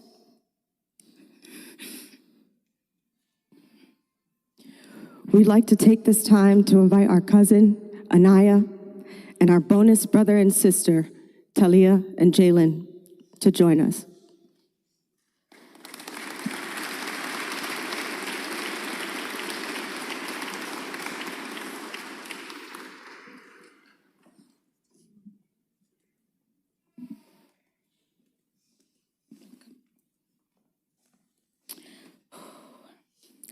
Uncle Peter, being raised by you was a privilege. You were the best father figure to Anaya, Janaya, Jalen, and I. I'm reminded of how lucky I am to have been raised by such an incredible man. From FaceTiming every single day, grabbing dinner, having conversations from politics to pop culture. Dad wasn't always in town, but he always made sure to be present in our lives. I'm eternally grateful for the time I spent with him. As many of you know, Uncle Peter has raised me since I was 6 years old. I would come to him for any and everything, keeping him on the phone for hours, talking his ear off. That's how I got my nickname, Abla. That is one of the many things we have in common. We both love to talk. So I will carry on your legacy and talk everyone's ears off, keeping them smiling and laughing just as you did me. I'm grateful for all of the music and beautiful memories I get to share with your grandsons, Elijah and Zaire. They will not only know your music, but the incredible father and man you were. Your legacy shall live on. Jabi praise.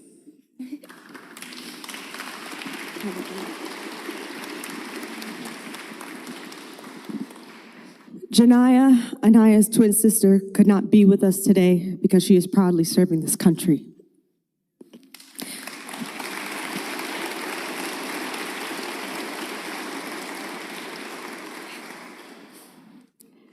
But in true Janaya fashion, she left us a few words to share about her Uncle Peter.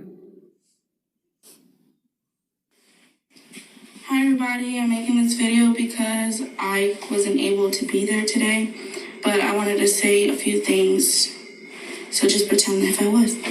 I love Uncle Peter. He was the greatest uncle I could ever ask for. He made me smile. He made the best food, hands down, in the house. I always had a father figure in my life, and Uncle Peter was one of those father figures in my life. I had someone that I could talk to and that treated me like one of his own. I love and I care for every one of you, so I hope this service brings warmth and happiness into your hearts. I love you guys and thank you for hearing me.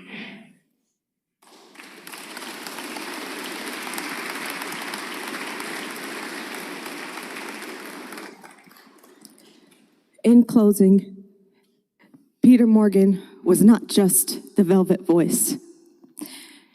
He was a devout husband. He was an amazing brother. And he was a father to every single one of us.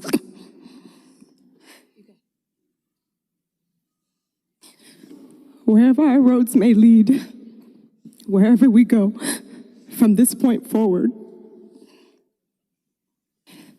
we will always be connected and share some of the best childhood memories with our dad, Peter Anthony Morgan, being the head of this beautifully blended family we are. We love you, Dad.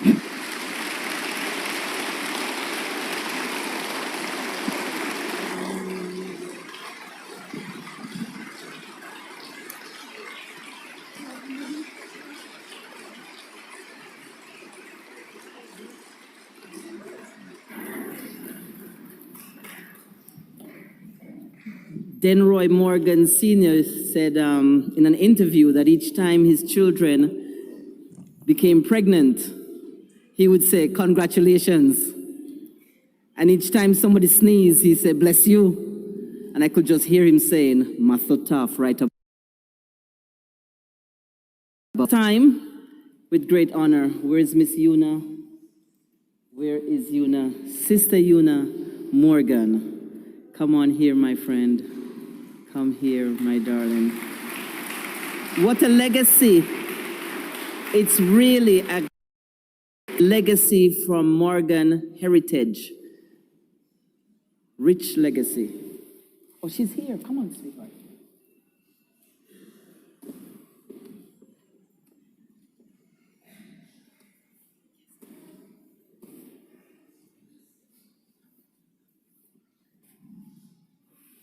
right. Good evening.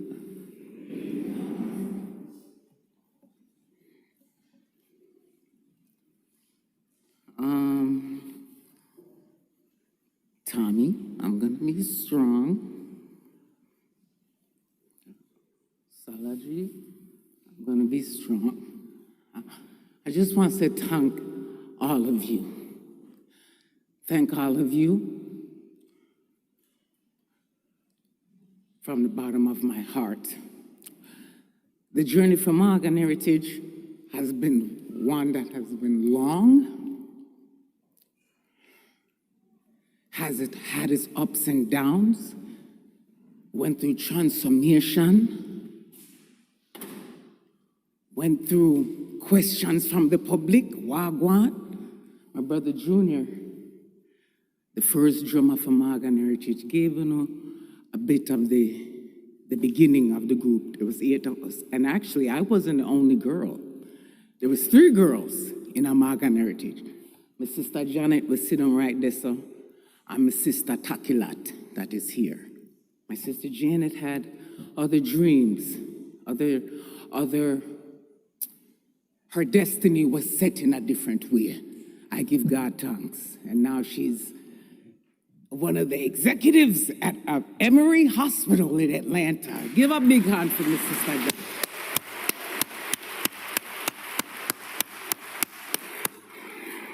My sister Takilat is also now a big wig, working in the work of social work. She's in a social work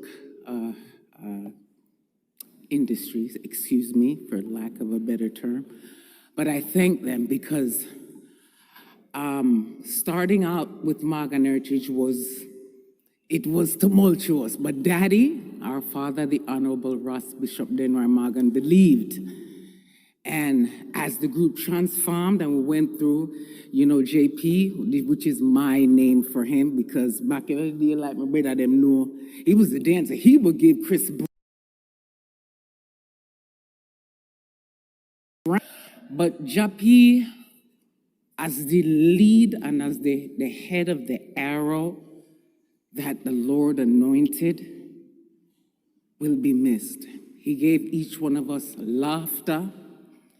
He gave each one of us strength to believe in ourselves. He believed in love. I listened to all the friends that were touched by his presence, by his leadership, by his guidance, by his beautiful eyes. Thank you all. Sharon Burke, Kathy Goodall, Shane Brown, Taurus Riley, who is in the house with us. Thank you so much.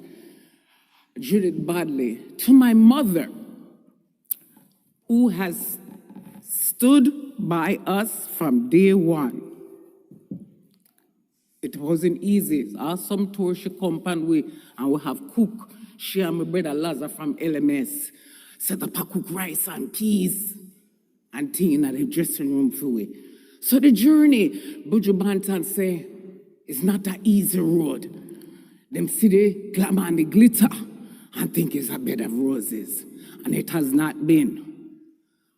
My journey as the sister during this time of Morgan Heritage has been one that I would take with me forever. My brother JP always said to me, "Mommy, firm up yourself, man." So, I firm up myself, and I'm gonna be strong. Because Peter always tell me to be strong. And don't worry. But we, Jaja.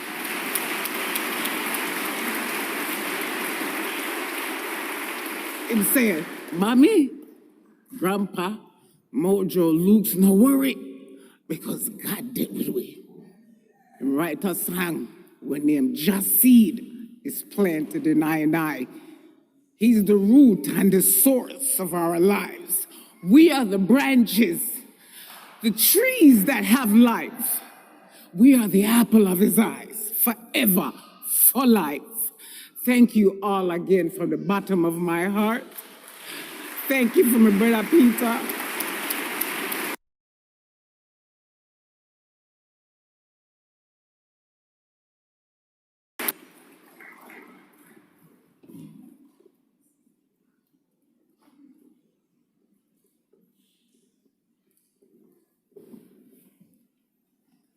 Love, enough, and respect going out to this family for perseverance and resilience to create a dynasty that we can all share in it. At this time, Luke, Morgan, come forth, my brother.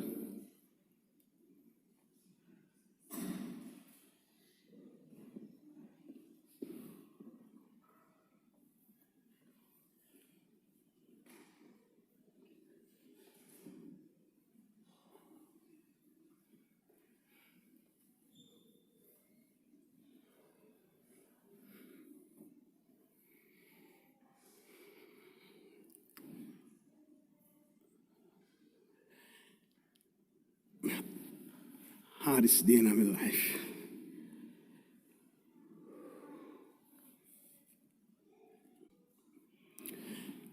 Chappie. Everything. Chappie is a perfectionist.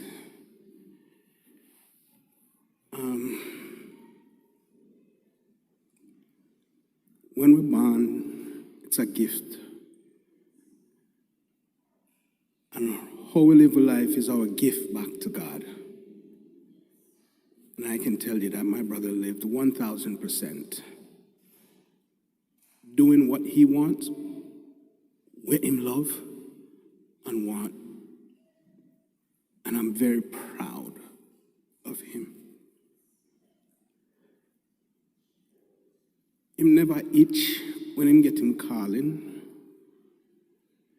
We grew up as a family, and my father put enough pressure upon him.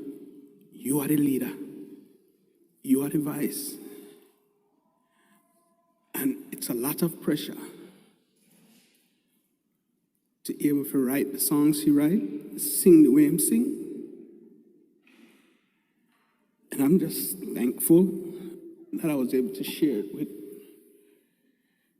the rest of our siblings, where everybody become to know Morgan heritage. Started off with my oldest brother on us here, Junior, 8 away, and then it come down to 5 away.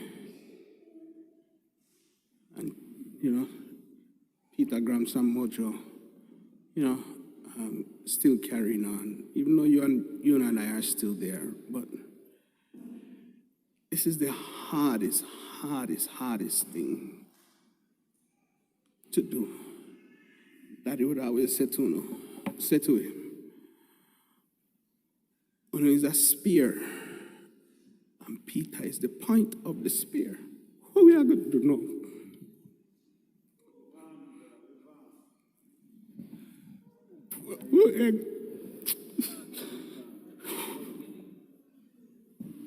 But Jappy, you done great, my brother. Your work will live on.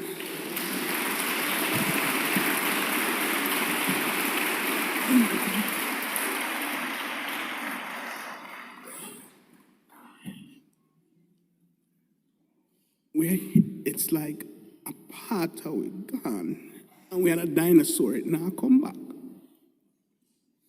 Now come back.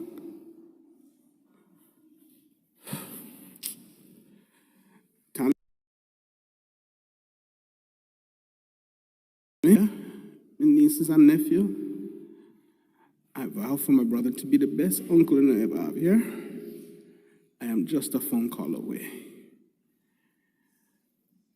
And everybody here, this a perfectionist. When we were at school, Daddy and Nima used to give away lunch money. Everybody make sure they get feed and lunch. Peter, see a film for buy CD at the end of the week. Every week, Peter would buy a new CD. That's all serious in taking craft. We would be on stage performing, and Mojo and Gramps would always tell him, brother, you can't make up your face up on stage.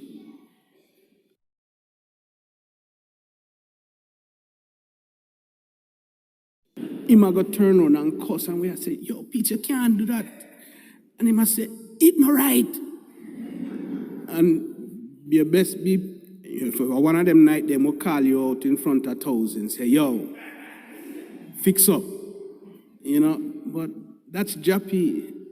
You know, him take it, he's a perfectionist. And he's done great. You know what I mean? Him take the calling serious. Be the voice of the voices crying out. Be the voice for the voiceless. And him never, as Salah say, him never afraid to talk the truth. Enough dreadlocks that now live Rasta life. And him take it serious. When His Majesty, top soldier, me can say that. Carry His Majesty teaching around the world.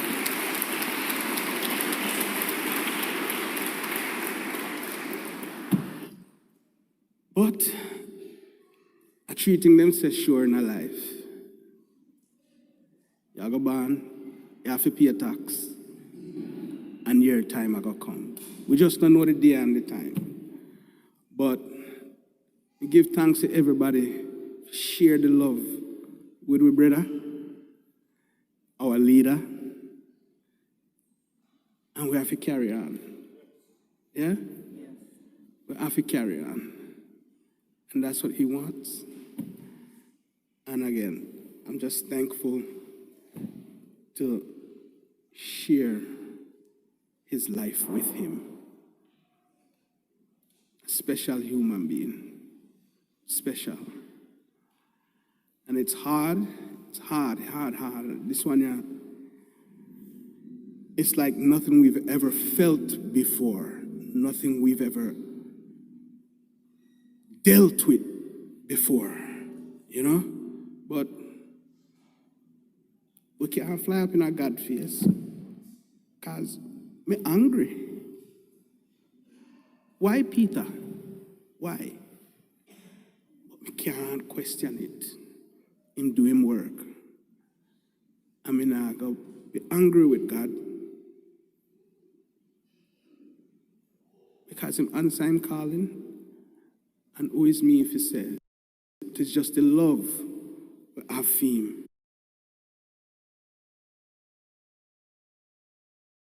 We have to shed that emotion because we love Peter. We love Peter. But we're not going to question it. You just question, say, why? Why? But we give thanks. We give thanks for the life that Jappy has lived. And he shared his life. And he wasn't selfish, a very selfless man, to share his life with so much of us. Because he never have to. He could have said, boy, Ja, that one day too rocky for me, you know. You know, I touched that one day. But he said, no, Ja, you call me. I gotta do your work. And him do it. I'm proud with my partners, Mojo, Gramps, Yuna. We did great. We win many awards. We win, you know. But one thing we're sure, Jappy proud of, say him answer him calling of His Majesty and him do your work. And you can't ask him no more.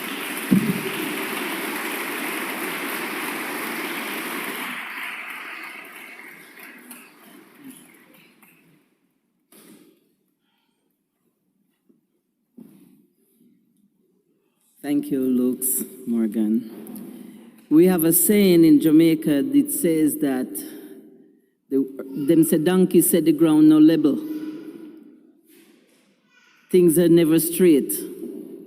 We don't get good things all the time. But there's a person who sees the good in all of us. And he says that there's a place in heaven for people like us who persevere There's no one that sings this better or say it better to us more than Gramps Morgan right now. Mr. Morgan.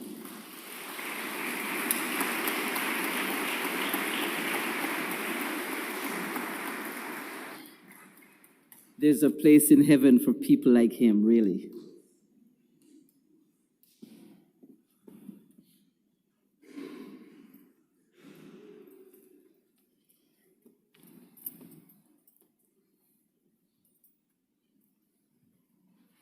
Good evening, everyone. Well, go on. Try to keep this short. And I'm going to try and a ball either. First grade, they have an afro big like this.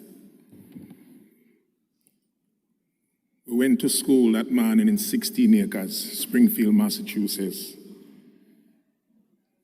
Oh, Peter ended up being my little brethren. In the family big. But in our family, everybody have them little best friend and them little pockets, you know. A 30 pick me, enough pick me.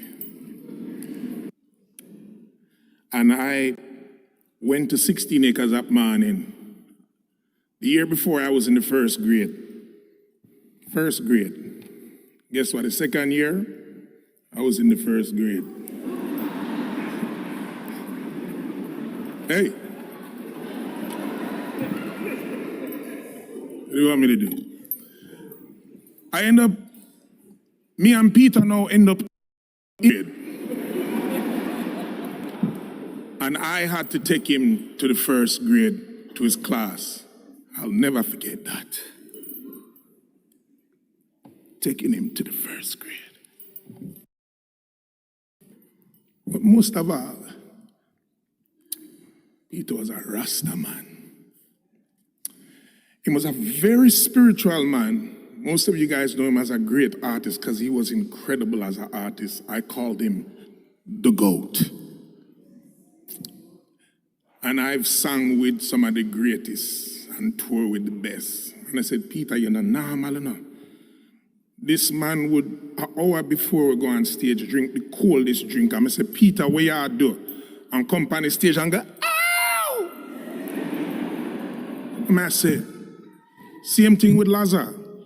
When we were promoting Morgan Heritage Family and Friends album, Lazar would be sleeping right before his part on the side of the stage. And when Lazar come and start, them never are go get fit in. It's on YouTube. I'll leave that for another time. Love you. And the greatness of this man was him that loved the most time, that loved God. One morning, let me tell you, Peter get up on Bristol Street in Springfield, Massachusetts. Big up all of my friends them from Springfield.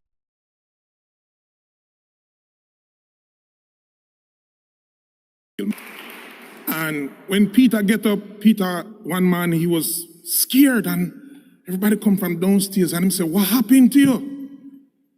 And my father come out of the room and my mother come out of the room, Ema. And I don't know if them even remember, I don't know if Ema remember this. And him say, me see His Majesty in a dream. For every Rastafarian, that is a dream come true. So when Peter saw His Majesty, he was in like a temper. He was like shaking. His eyes was red and his beard was white and pretty. And him said, go and tell the world about me. That was Peter, the man. And from that day, we never stopped search until we reach a Jamaica. May I try going to the short version. And Peter said, Daddy, we have to get baptized. I said, baptized? We there blew my house, St. Thomas. St. Thomas, big up on herself. And my father said, what do you mean? Say, we have to get baptized. I'm just show you where Peter meant to the family and my father. He was always searching. We always had to grow spiritually. Upgrade your spirituality. You upgrade your clothes, your makeup, everything, but we don't upgrade with spirituality. Knowledge is vast and wide. Never stop reaching out. I implore you, all of you, to clothe yourself in the light of Christ.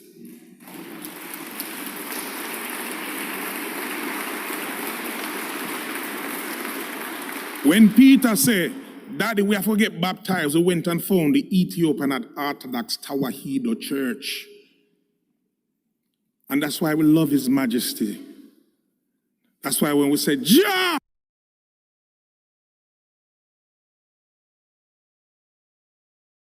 I don't have time for telling you the whole thing, but Rastafari was known as Rastafari Makonnen, born in 1892, July 23rd. Give thanks for the teachings of the 12 tribes of Israel.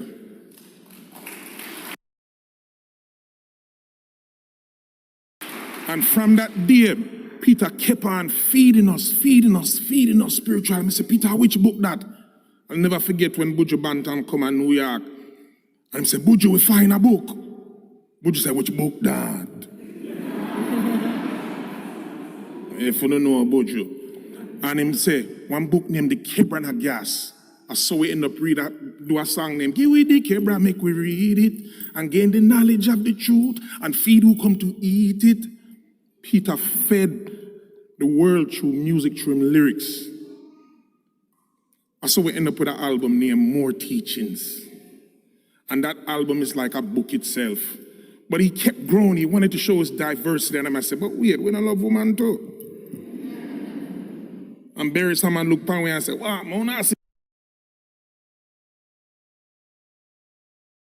Mr. Linton come and say, me have a reading me now. And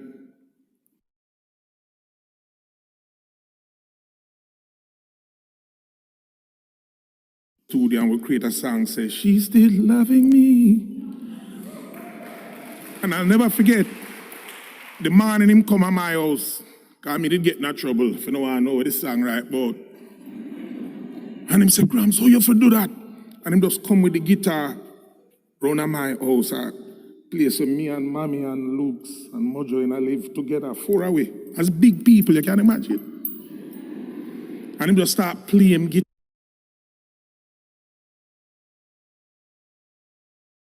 A boy up on the side, on the beach. And we writing songs. It was a thing in St. Thomas that really grounded us. Because we came from Brooklyn. So when we went to Jamaica, people couldn't believe, say, why? America didn't bad because we the chat part was so bad. And me have some cousin, by the way, where some of them never got Jamaica yet at the time. Where them chat, when them talk, you can't even understand them. Auntie Gracie, my cousin them. Auntie Gracie, Auntie Lana, big up on herself. And my cousin them, Rankin. When you hear Rankin talk, know him bad, he's a bad rapper now and known as Opium Black. But our family roots is so deep, all the way from the roots of Clarendon. And I want to acknowledge my mother because she stand up with my father, you know. There's too many broken homes, people. My mother started up with my father from my 16. In today's modern terms, some other one that I call my father Gallus. But he wasn't that. But when we see a woman stand up with a man through all the trials and pain,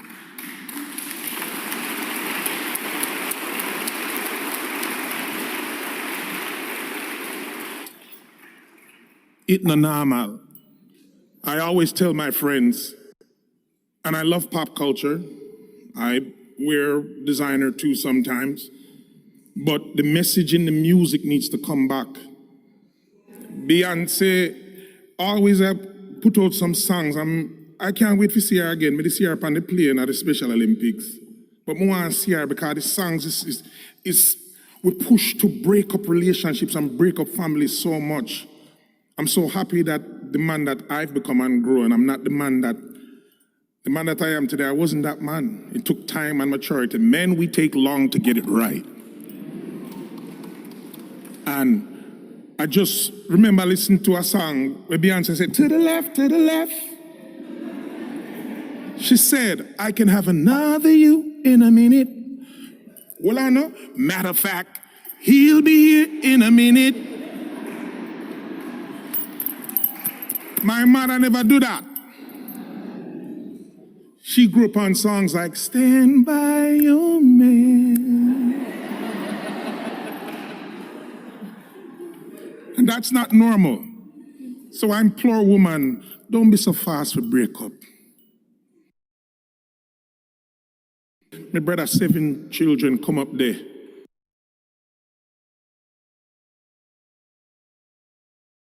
Flowers, a garden, all the colors are different. Isn't it beautiful? So I want to know that a nation is mourning, not only the Morgan family. Peter was dynamic. I remember when I want to take this time to acknowledge the original members. And Sharon Burke, thank you for making us get on that stage in Reggae Sunsplash in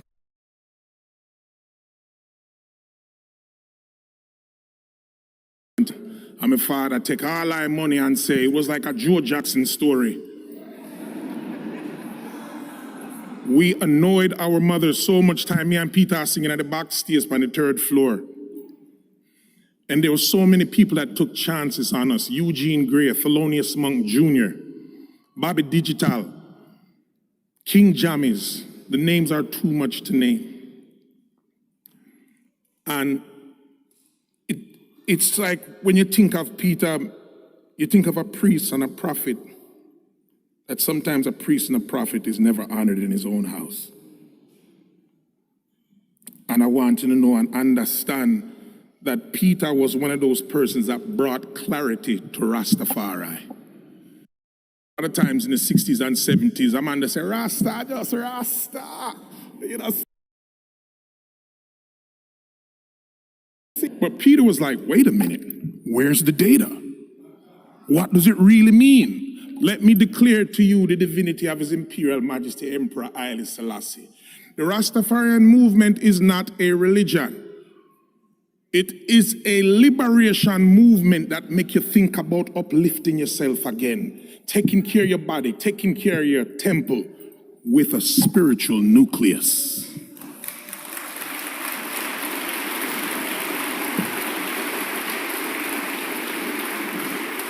That spiritual nucleus, let me say again, that spiritual nucleus is based in Ethiopia by the Christian faith. So that's why we sing songs like, you don't have to dread to be Rasta. Them days where I eat enough patty and curry goat and all bully beef. Bully beef and white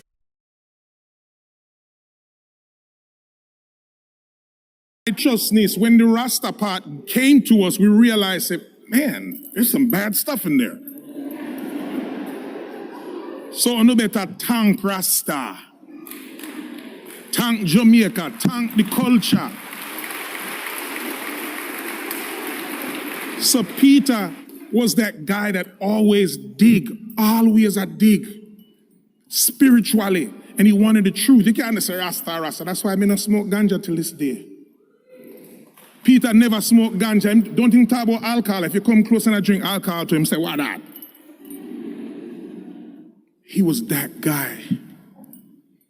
I wish we could all have a barbecue with him together so no could I really get to know him, you know?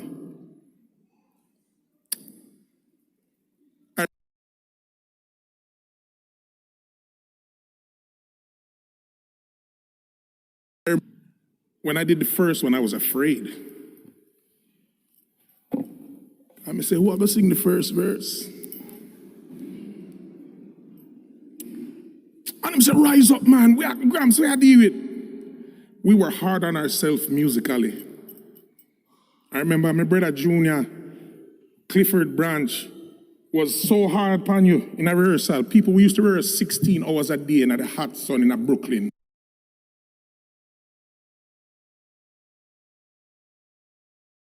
Ray was there, Camille, Taliba, the Chipettes, Salah, Miriam. Out of that come LMS. We were so hard. Junior, I'll never forget when Cliff was not only the vibration, but the musicianship. God bless the school, Edna Manley of music, because a lot of those kids studied Morgan heritage. Saxophone player, you heard him play earlier. On the piano, you saw music.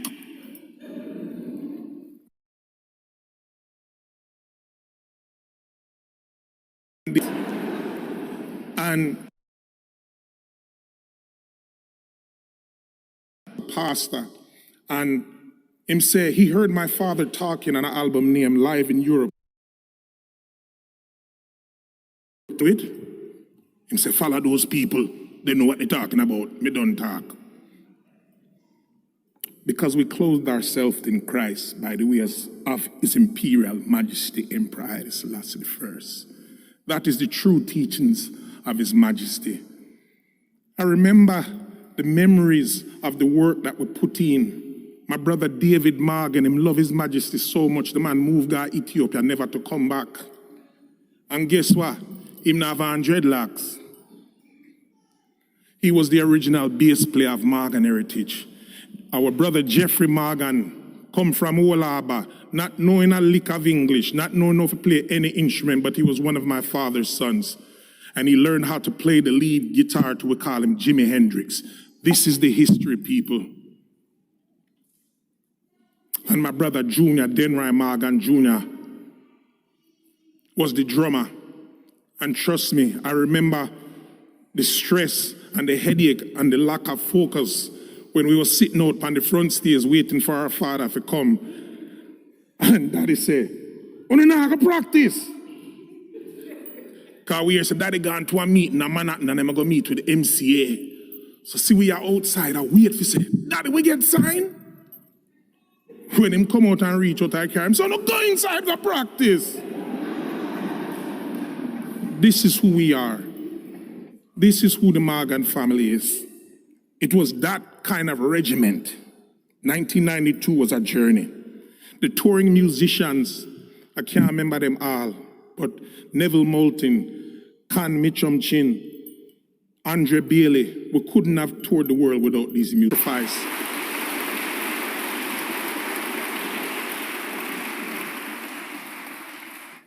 The engineers, Shane Brown, thank you. Thank you for taking a chance with us, brother. Because it's been a journey to step out from my keyboard. And I remember when we went on tour together, and I miss my brother. It was a lot of pressure. They on tour in India, Ray and John Legend, and I watched them and I said, my God, how am I going to manage this thing? Only Peter can match this thing, you know. And Peter said, just hold it, man, you can't do it. And then after that tour, I was on tour with Buju, and I thought I was doing well. We was in Virginia, and I come off at the stage. And Buju said, "You're too stiff, man." I verse. Same thing with you, and I'm waiting for a verse. Mojo waiting for his rap, because he was the point of our arrow. And let me tell you, I don't know what got me after this, you know.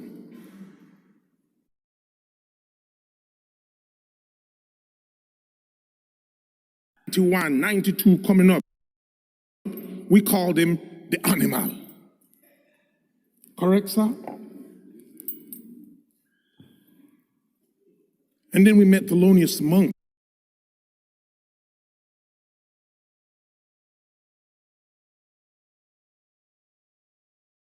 It's important. Loving the children. These children make a lot of sacrifices too.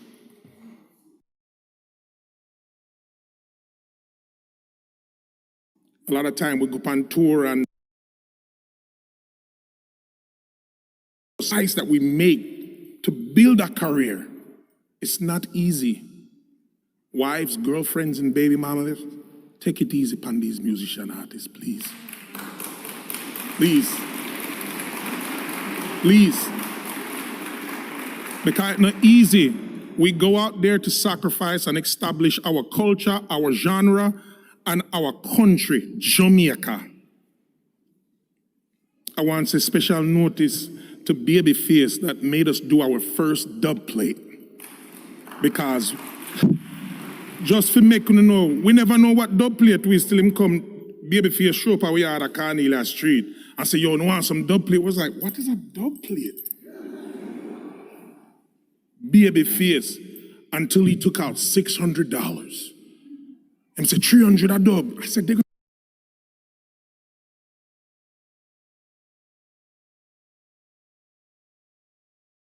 gonna pay us to re-sing with sound? The sound system culture.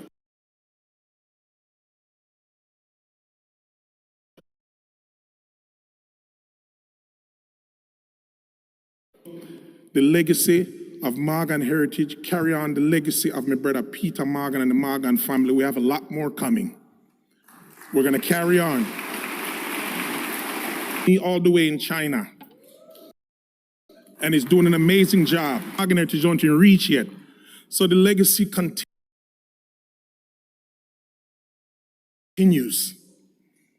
And last but not least, Tommy, wherever you're there, thank you. Thank you, Tommy. Thank you. That stood him the same way. She reminded me so much of my mother, you know. Not easy to find a good woman. All of my artist friends, them, and buckle down, you know. Got life short. Buckle down, find one that is worthy. So, Tommy, be strong.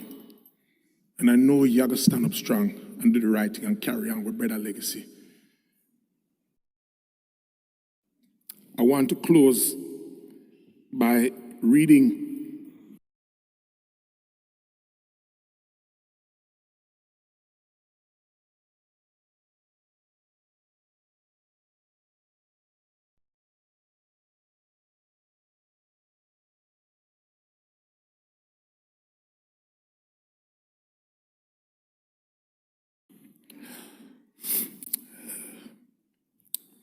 a message.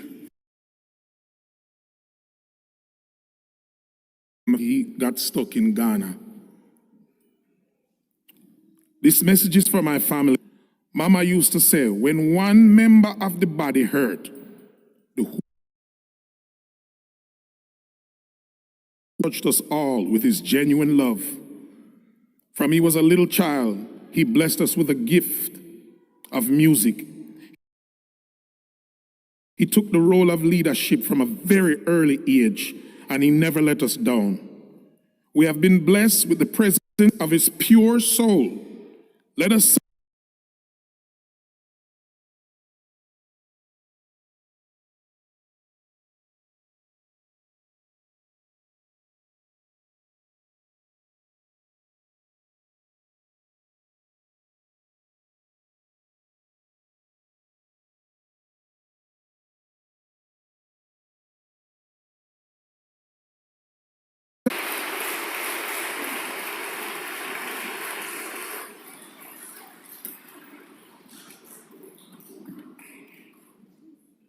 Thank you so much. Thank you, thank you, thank you. No, that's a family.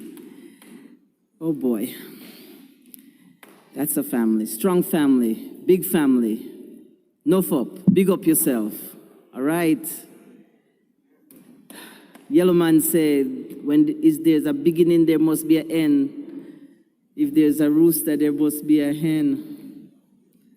And without this, for this event to have been the celebration that it turned out to be, to celebrate the life of Peter Morgan, we needed some baking powder, some baking soda, some eggs.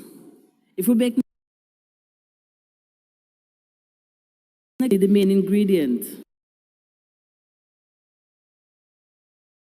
So at this time, the heart behind tonight, this evening, with great honor and with humbleness, please welcome Mr. Mojo Morgan.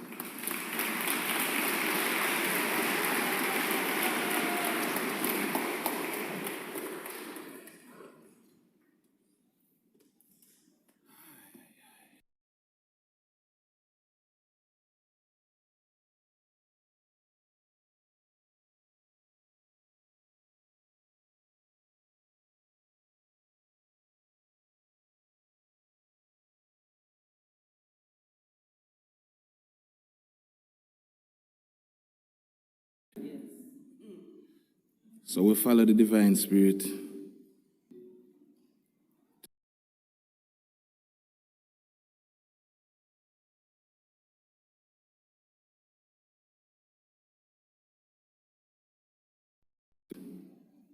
Speaking of such a selfless person,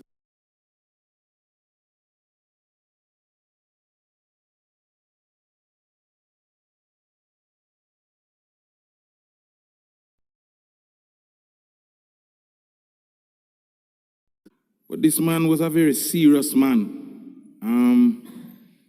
You can't say the things that you say.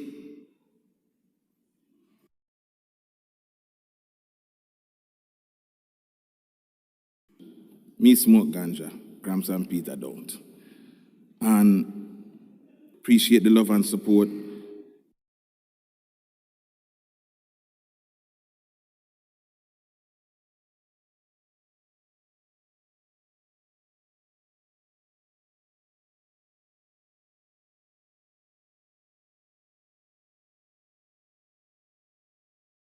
He was probably the most selfless person I've ever known thus far in my life, and probably will never meet one like that again.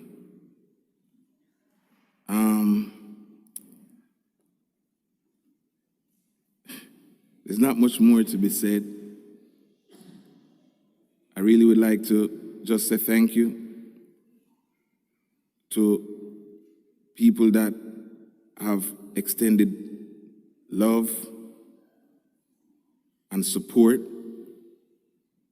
for this gathering.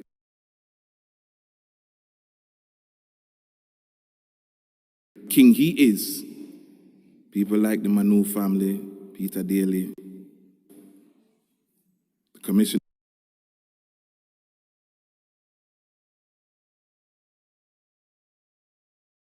Hill. She brought the house down, right? Commissioner Hill was awesome.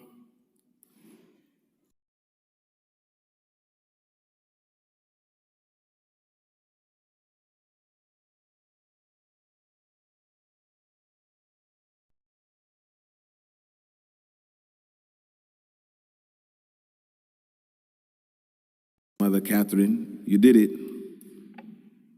Christy, the official 6th member of Morgan Heritage. You know, VOG gonna be upset with you for that one. Pastor Roth, thank you. You did very beautiful tonight. I know you're gonna lead us out in prayer before we head on out here and go enjoy the rest of the evening in remembrance. I want you all to remember this.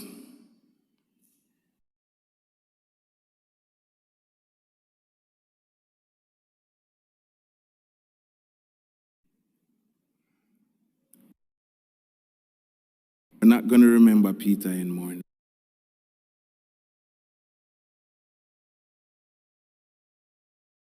For us, pay a tribute to him. The glory that he is getting in the afterlife.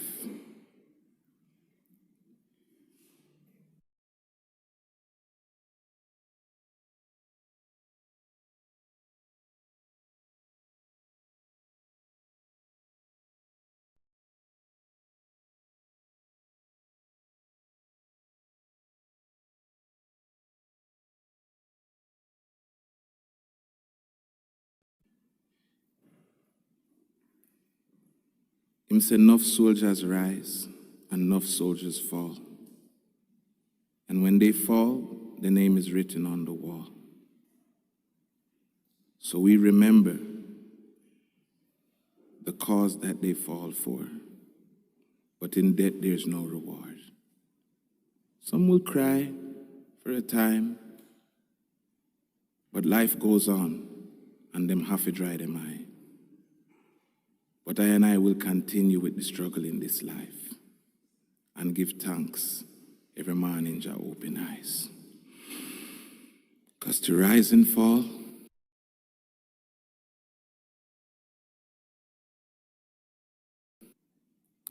but in this life, our brother Peter lived for the cause.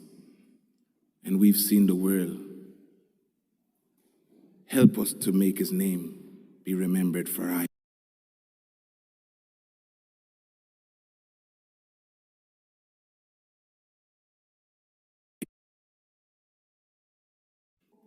So don't ever let them break your stride.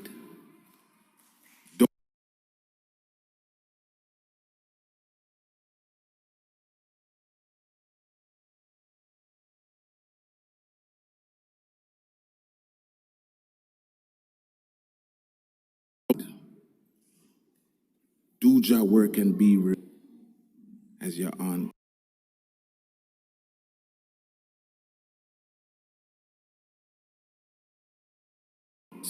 and uncles. We're here for you.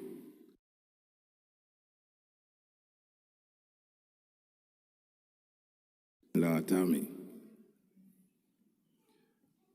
I won't even go into the. We're grateful for the role you played in our brother's life, that you gave us all a chance to say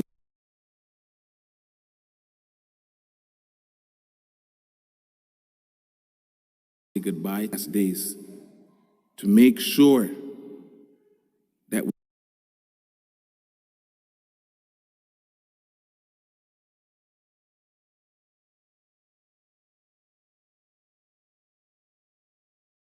do not stop with his body not being here anymore in this realm.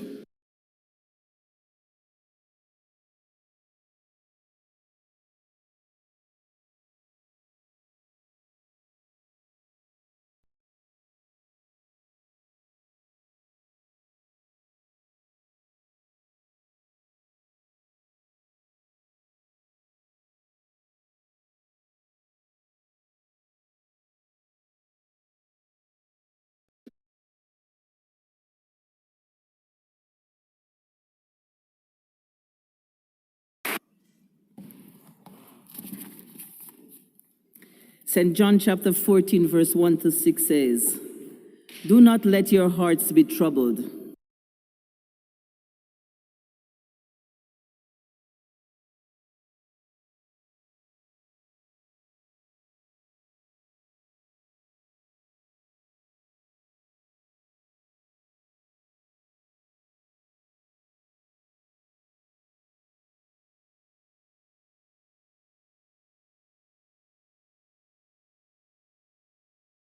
Him, I am the way, and the truth, and the life. No one comes to Jah except through me. Give rest, O Jah, to your servant.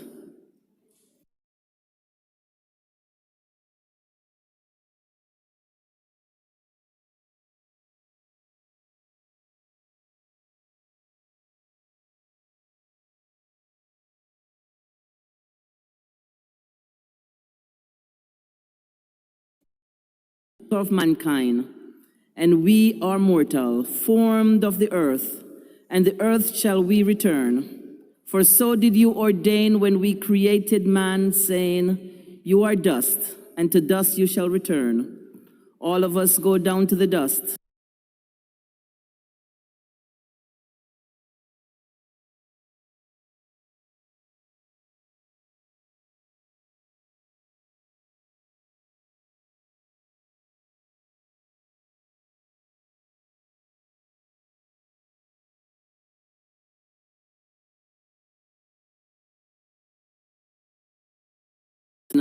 But life everlasting.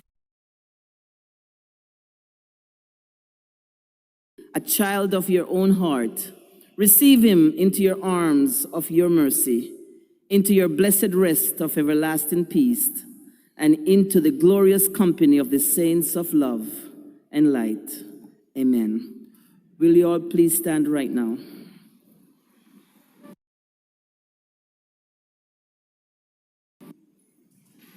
And please bow your heads. Heavenly Father, this time of deep sorrow, we are grateful for the precious moments and the lasting memories that we shared with Peter Anthony Morgan, because he has touched our lives in countless ways. Jah, wrap this family and all who mourn in your loving arms. Grant them the strength to face the coming days with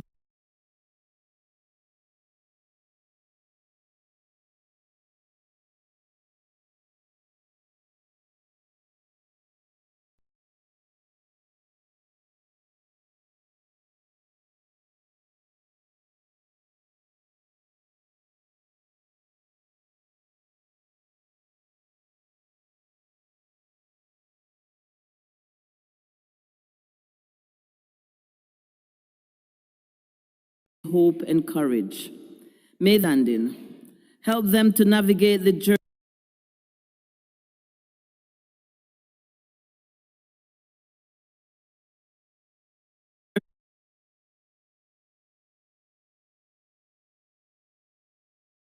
path forward as we bid farewell to our actions and memories.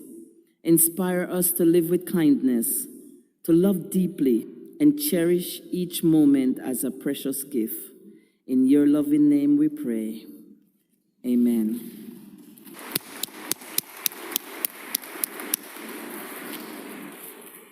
At this time, just touch someone beside you.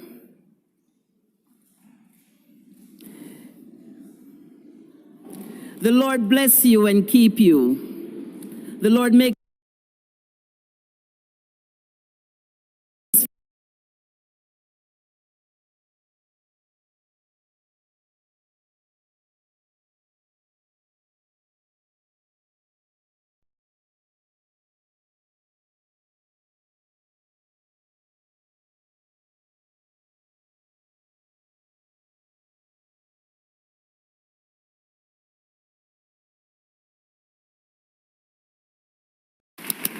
this concludes. I would like are they here?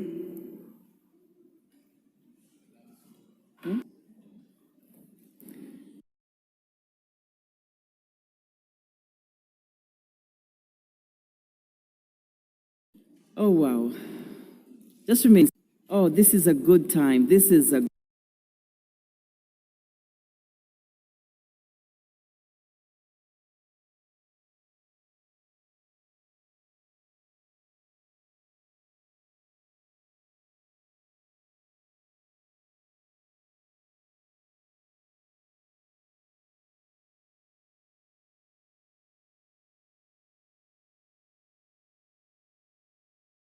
great moment.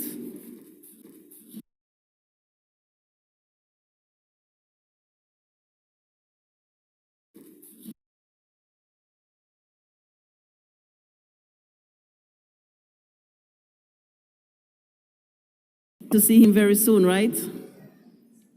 And what a joyous moment that will be. Say the more we are together, the what?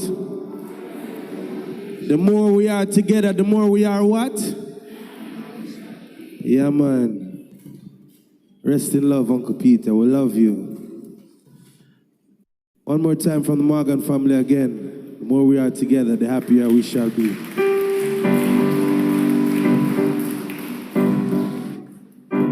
Say the more we are together, together, and this is the happier we shall be. We shall be because He is my love. I said the more we are together.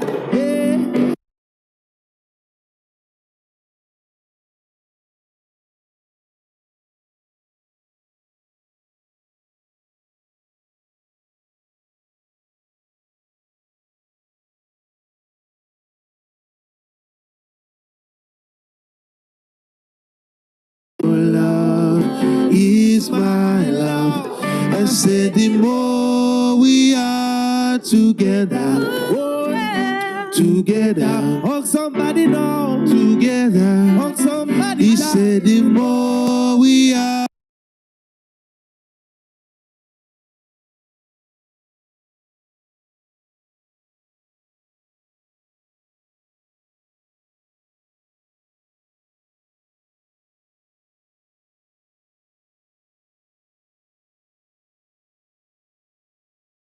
I'll be why because your love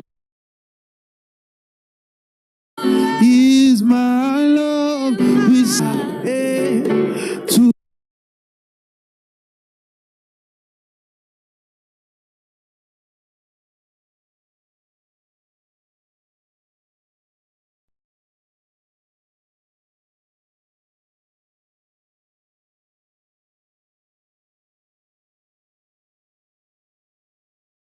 to get out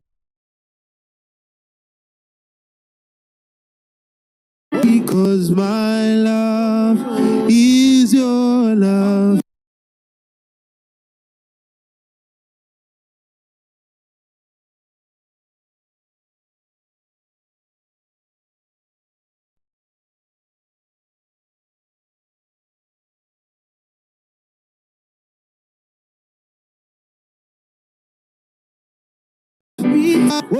We said the more we are together.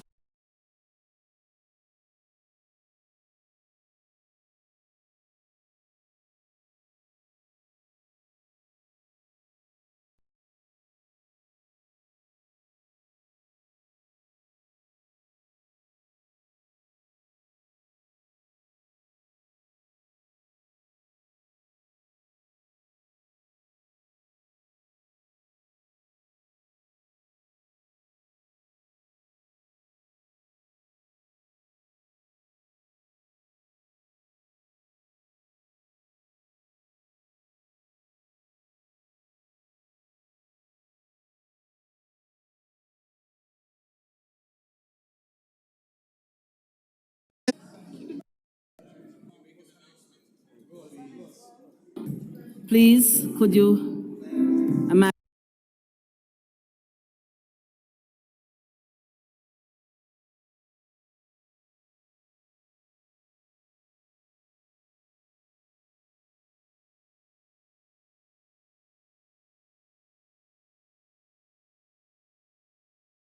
Please, please.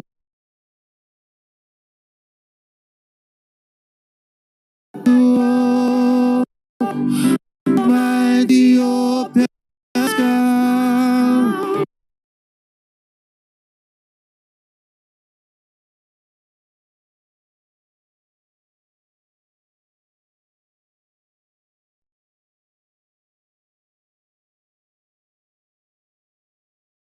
Open sky. Whoa. The mighty open sky. We have a message for you.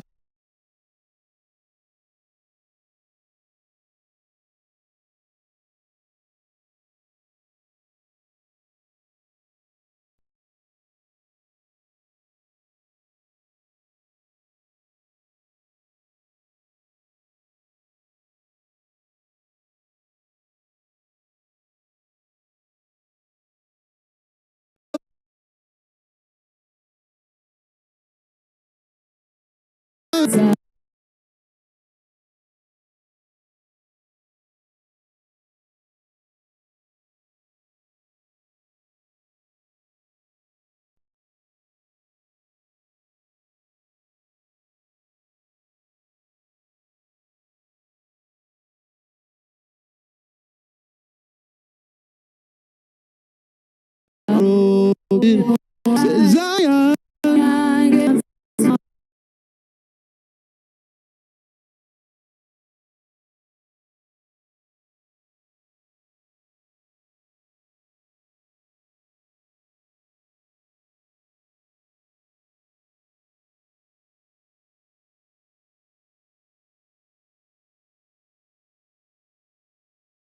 Mighty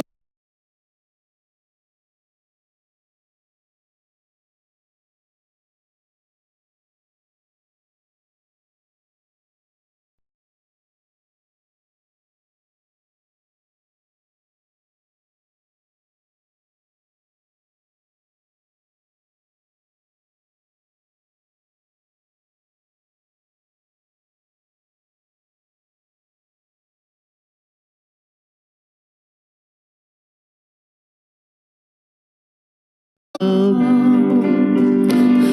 mighty Ethiopians, come. We have a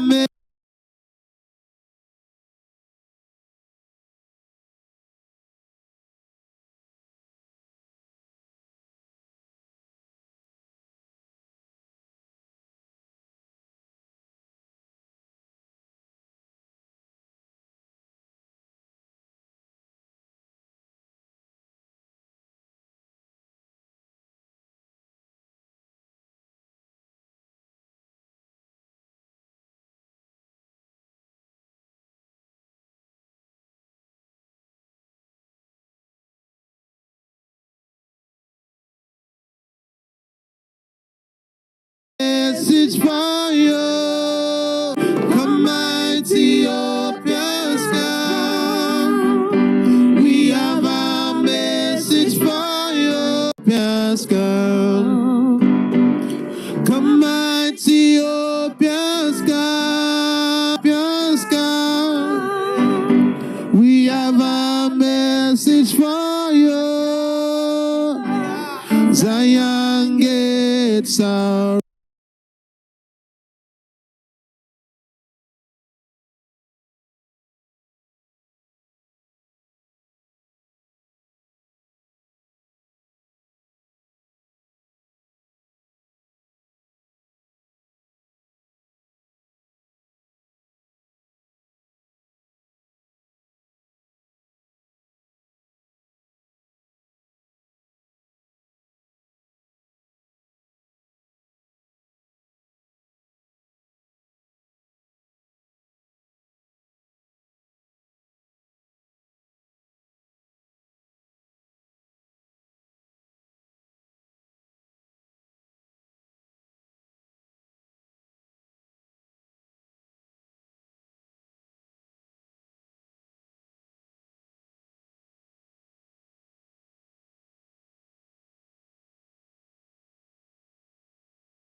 come mighty Ethiopians, come. Zion gates are open wide.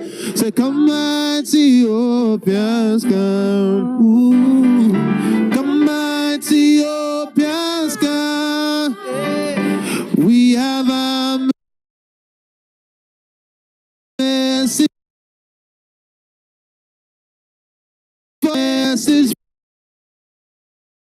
for you. So Zion gates are open wide. Zion gates are open wide. Zion gates are open wide. Come mighty Ethiopians, come. Come mighty Ethiopians, come. We have a message for you. So come mighty Ethiopians, come. Yeah, have a message for you. Oh, let the words of our mouth and the meditation of our hearts be acceptable in Thy sight, oh Farad. Oh Farad and I. So make the words of our mouth and the meditation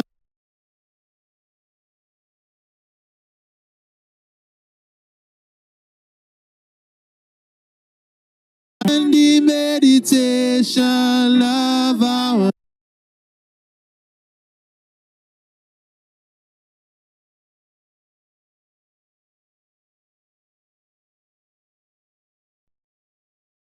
heart be acceptable in oh Farad.